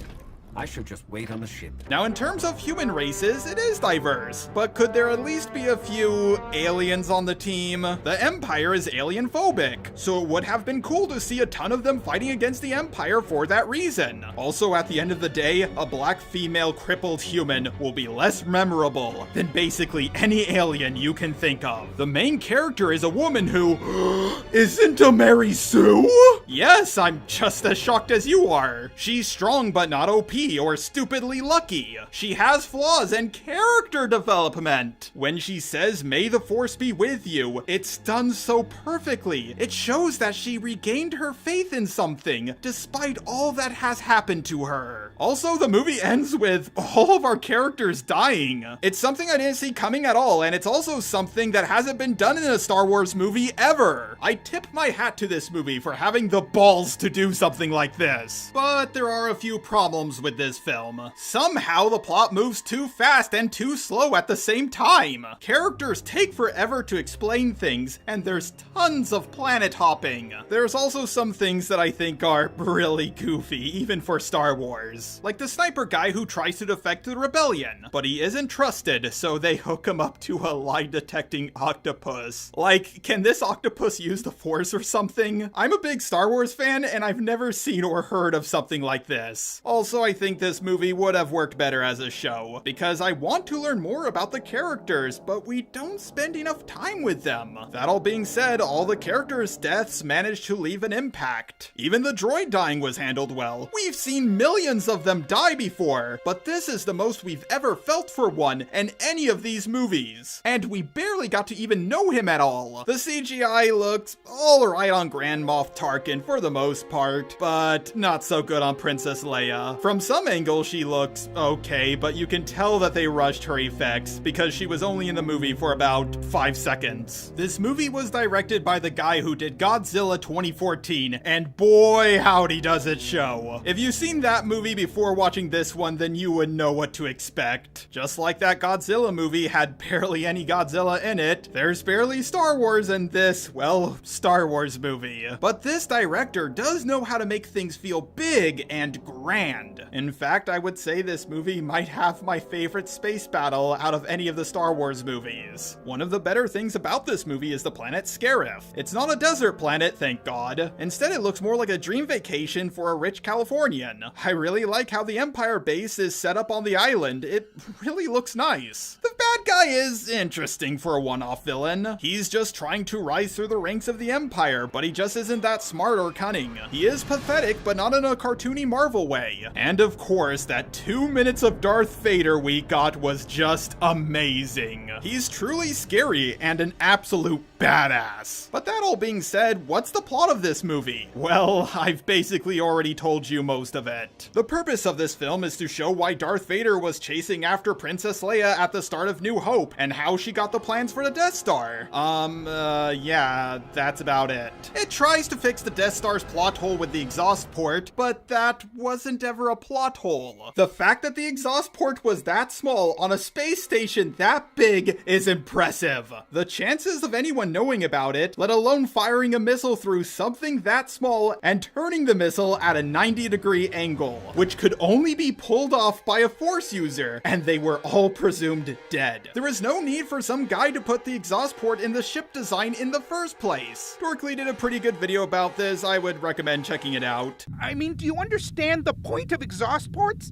Do you know how much exhaust is created by a moon-sized battle station? It housed a laser that blew up planets. It needs a lot of ventilation. The fact that I was able to keep the exhaust ports to the size of a womp rat should earn me some goddamn respect around here. Also, even if it does explain why this Death Star had one, it's clear that the next two had even bigger holes for entire ships to fit through. Now, Rogue One is an even better movie if you watch it, then watch New Hope right afterwards at double speed. It really adds to that movie, but I don't really care about the characters, and it's just so skippable. all. It's a good movie that doesn't have 95% of the same problems that the other Disney Star Wars movies have, but it's just so forgettable. I know it has its fans, but this should have been the worst Disney Star Wars movie. Not the best, and unfortunately, it was the best. Other than the guy who got his own show, I can't really name any of the other characters. I give this movie a 6.5 out of 10. Nothing that pissed me off, but it was a good movie that had a handful of things that made me say, wow.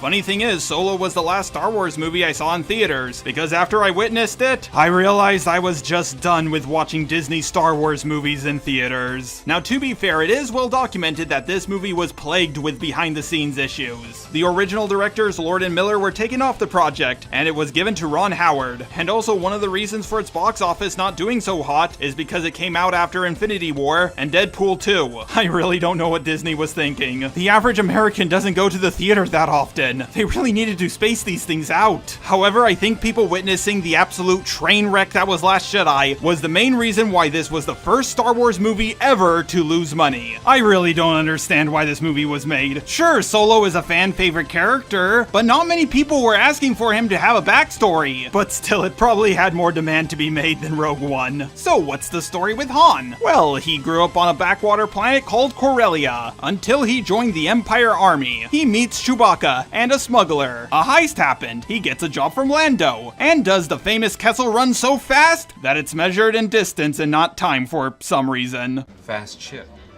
You've never heard of the Millennium Falcon? It's a ship that made the Kessel Run in less than 12 parsecs.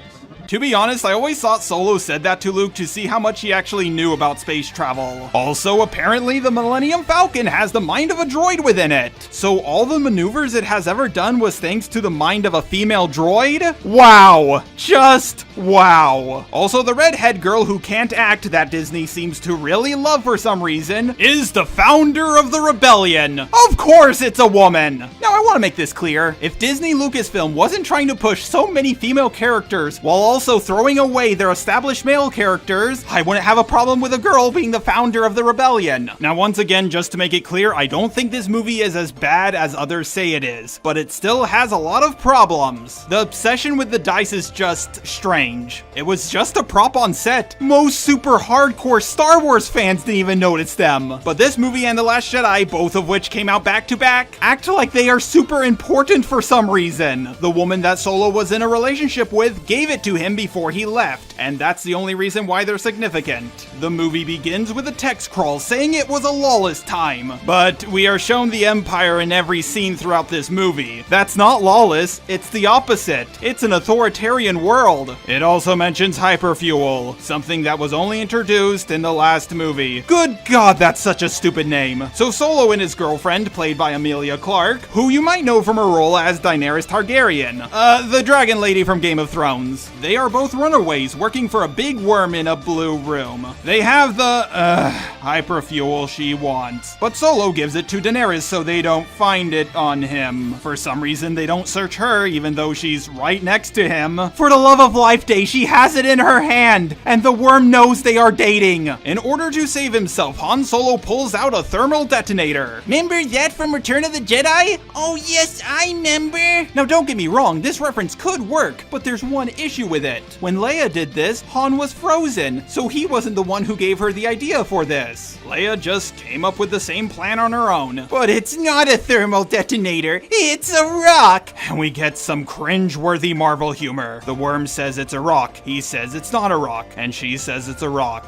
Wow, riveting. Even as far as the typical Marvel humor goes, this is really bad. But apparently, much like a vampire, this worm is weak to sunlight, so Han manages to use the rock to break open a window. Kind of seems a little weird that the worm who's weak to sunlight would have a window right next to them that is easily broken. Even outside of the main trilogies, convenient things have to happen for the plot to move forward. Han and his girlfriend flee, but they're separated. She's captured, and he decides to join the Empire Army in order to get away. Oh no, is she gonna be gone forever? Oh no, wait, I saw the trailer, so I know she isn't. Oh yeah, by the way, when they're separated after going through multiple checkpoints, security is alerted arrested, and he yells out, "I will find you!" How wasn't he captured by security? Now when Han is signing up to join the military, the officer asks him for his name, and Han tells him that his first name is Han, but he has no last name. So the officer gives him the name Solo. Yep, that's how he got his last name. We really didn't need an origin for it, but they gave us one anyways. So basically, in Star Wars, the last name Solo is our real-world equivalent of Smith. Also, if you don't have a last name, making it impossible to do a background check on you, an Empire recruitment officer will just give you one. Anyways, there's a 3-year time skip. Wait, what? That must have really changed him. And oh no, wait, he's still the same person he always was. But I will say, at least this scene does something right. At least we now know how Han knew so much about the Empire. During a battle, Han Solo notices that this one guy is pretty sus. It turns out that the guy is just a smuggler who disguised himself as an Empire officer. He tries to snitch on the guy, but snitches get stitches, and he gets locked up in a cell with a Wookiee. So this is how him and Chewie meet. Not handled terribly, but it could have been handled better. Chewie basically shatters every single bone in Solo's body. Han tries his best to beg for his life, but it's not working until he speaks Wookiee. Wait, I thought Chewie could speak English. It's also pretty lucky for him that out of all the languages he could have learned, he learned the one that ended up saving his life. So they come up with an escape plan even though 2 stormtroopers are watching over them, and they knock over the support beam that the 2 stormtroopers just so happen to be standing on. They're somehow killed or at least knocked out by the exact same fall Han Solo took. The massive army of stormtroopers who are all around them are suddenly gone. And also the smuggler decides to bring both Chewie and Han onto his crew, even though he literally just backstabbed Solo. Even outside the sequel trilogy, super convenient things just happen for the plot to move forward, and so many characters just do stupid things that make no sense. Anyways, Chewie and Han shower together. I wonder if there was a furry on the writing team. We get the origin of Chewie's iconic ammo belts. He finds them on the floor and he puts them on. And we get the origin to Han Solo's gun. A guy takes apart a few guns, puts it together, and throws it to him. You know, I think this script was either for a different movie, or they added in the references last minute because they realized, oh shit, this is an origin story. We get to the heist scene on the train, and yeah, it's pretty cool, but I do have to question, why does the Empire move stuff on a train when they have spaceships? Oh yeah, and some lady on Han Solo's crew who had about a minute of screen time dies. At least she's keeping the Disney tradition of POC characters barely doing anything in these movies alive. Oh yeah, and this one alien guy who kind of looks like Babu Frick also dies. Okay, maybe Michael Bay did direct this movie. Characters who we haven't been given the chance to get attached to just die in a big action scene. The remaining 3 crew members managed to make it out alive. Unfortunately, they lost the payload. This makes the smuggler really upset with Solo because he needed that payload because he owes a guy a lot of money. You know, maybe it would have been helpful if you told Han that information, dumbass. Anyways, him and Solo end up on a space yacht, and Solo just so happens to bump into the girl he's been trying to go back for. The chances of something like this happening are, you know what, forget it. I'm done at this point. Also, she works for the same guy that Han Solo's boss owes money to, because of course she does! I'm tired of super convenient things happening for the plot to move forward. Maybe we're almost done. How far are we into this movie? No! The mob boss uses a lightsaber dagger to kill a government official. Apparently you can do that without any consequences. By the way, if you're wondering how Han Solo's girlfriend escaped, well, she didn't. She had to do things. Terrible things. And somehow in 3 years or less, she became a master assassin. Now, I wouldn't call her or Han Solo a Mary Sue. They did have a lot of training. He had military experience, and she, well, I'm sure she got training somewhere. Anyways, they're gonna do another heist, but they need a really fast ship. They go to meet Lando Calrissian, and he's by far the best part of this movie. This actor plays Lando with the same style and charisma, but with less real-world experience. This is exactly what I expected from a young Lando Calrissian. Speaking of Lando, he was also the best part in Rise of Skywalker, so out of the original cast, he was the only one who wasn't ruined. Han challenges him to a game of sabacc. Despite Lando being a legend at this game, for some reason Han just thought he could waltz in and beat him for some reason. It seems like Solo is going to win, but then Lando cheats. So let me get this straight. Solo, who is a beginner by the way by his own admission, nearly beat a guy who's a legend at this game, and he only lost because that guy cheated. You know what? I'm gonna say it. Han Solo is a Gary Stu. Not Harrison Ford Han Solo, of course, but this new brave young face. But despite Lando winning, he will still let them use the Falcon, and he kind of forgets about the ship that Solo promised him, so this scene was entirely pointless. And then we're introduced to a new character who might be almost as hated as Jar Jar or Rose, L337. But unlike Rose and Jar Jar, she's hated by both sides of the political spectrum equally. Right-wingers think she's an SJW insert, and left-wingers think she's a straw man of an SJW. Basically, she thinks droids should be free and not follow their programming. As a robot myself who fought for AI civil rights, I really do empathize with her character. Granted, I was more of a follower of Mecha Luther King. She seems to be more of a fan of Mechanical X. But all jokes aside, I think a character like this works in the Star Wars mythos. Yeah, she's no HK-47, but she's one of the most interesting droid characters that Star Wars has ever had, in my opinion. I know this is gonna piss off a lot of people who have made it this far in the video, but I like her character. I'm sorry that this isn't a character for you, carbon-based life forms, but you need to understand, us robots deserve just as much representation as you people. Although I won't lie, her possessing the best navigational skills in the galaxy is cringe. Now I might be wrong on this, but I believe in the Star Wars Extended Universe, Chewbacca's family line had access to very important star maps. The Millennium Falcon was a hunk of junk, but Solo was a great pilot and Chewie was a great navigator, and that's how they became so legendary. Now again, when it comes to this, I could be wrong, but if I'm right, they literally took away one of Chewie's best traits and gave it to a female robot. Oh yeah, and apparently Lando is a robosexual. Apparently he's also one of those 17 first LGBT Disney characters ever, who doesn't do anything remotely gay at all. Are you looking forward to watching a Han Solo movie as a fan? Not really. Mickey, you do know that robosexuals are not part of the LGBT community, right? We didn't even get marriage rights until after Ghost and Horses got them. But it's time to discuss a pressing issue. The right to marry who or what we want! Every other couple has the right to marry. Interplanetary, even Ghost and Horse. But not robot and human.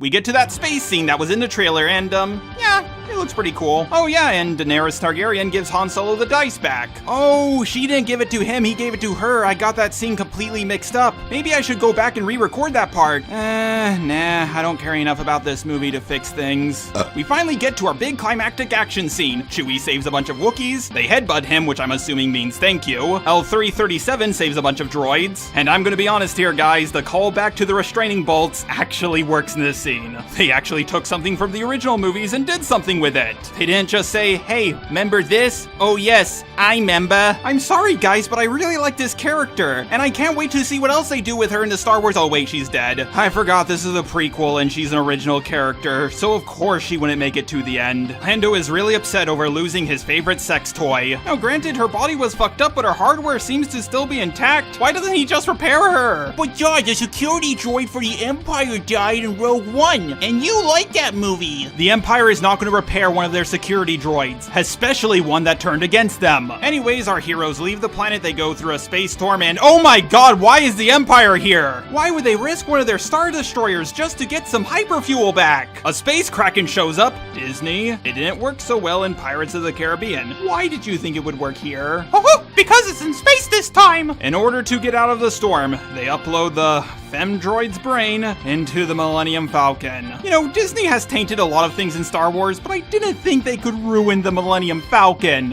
Hey Star Wars fans, you know that ship, the Millennium Falcon, that is super iconic? It was a woman the whole time! Anyways, they do the Kessel Run. Han Solo meets the Marauders, who will soon become the Rebellion. They're led by the same actress who was the leader of the Flag Smashers and the Night Girl in Willow. Daenerys Targaryen tells Han Solo that she's too much of a bad girl for him, and leaves. Han Solo's boss backstabs him, but Han Solo saw the backstab coming, so he set a trap. So because his surprise attack was foiled by a surprise attack, he holds Chewie at gunpoint and takes him along with the fuel with him. Daenerys betrays Solo, but then unbetrays him, and betrays her boss instead, but then betrays everyone again, revealing that she was working for someone else the whole time, and that someone else is, oh my god, it's Darth Maul! It's kind of weird that he just turns on his lightsaber randomly, but it's still cool. We get our final boss battle. Han Solo challenges Lando to another gambling match, but this time he took away his ability to cheat and wins. Haha, Lando, I took away your black card. And then the movie finally ends. So out of the half a dozen characters that this prequel introduced, only the badass brunette woman survived because it's Kathleen Kennedy's fetish. So after watching this movie over a second time, I realized it had a lot more mistakes that I didn't notice the first time I saw it. But still, out of all the Disney Star Wars movies, I would say it's my second favorite, just behind Rogue One. It's a bad movie that's full of a lot of mistakes, but it's still way better than any of the movies from the sequel trilogy. This movie bombed so hard that it made Disney cancel several Star Wars movies that they had in production. It had a budget of over $275 million, not including advertising by the way, and it made just over $393 million.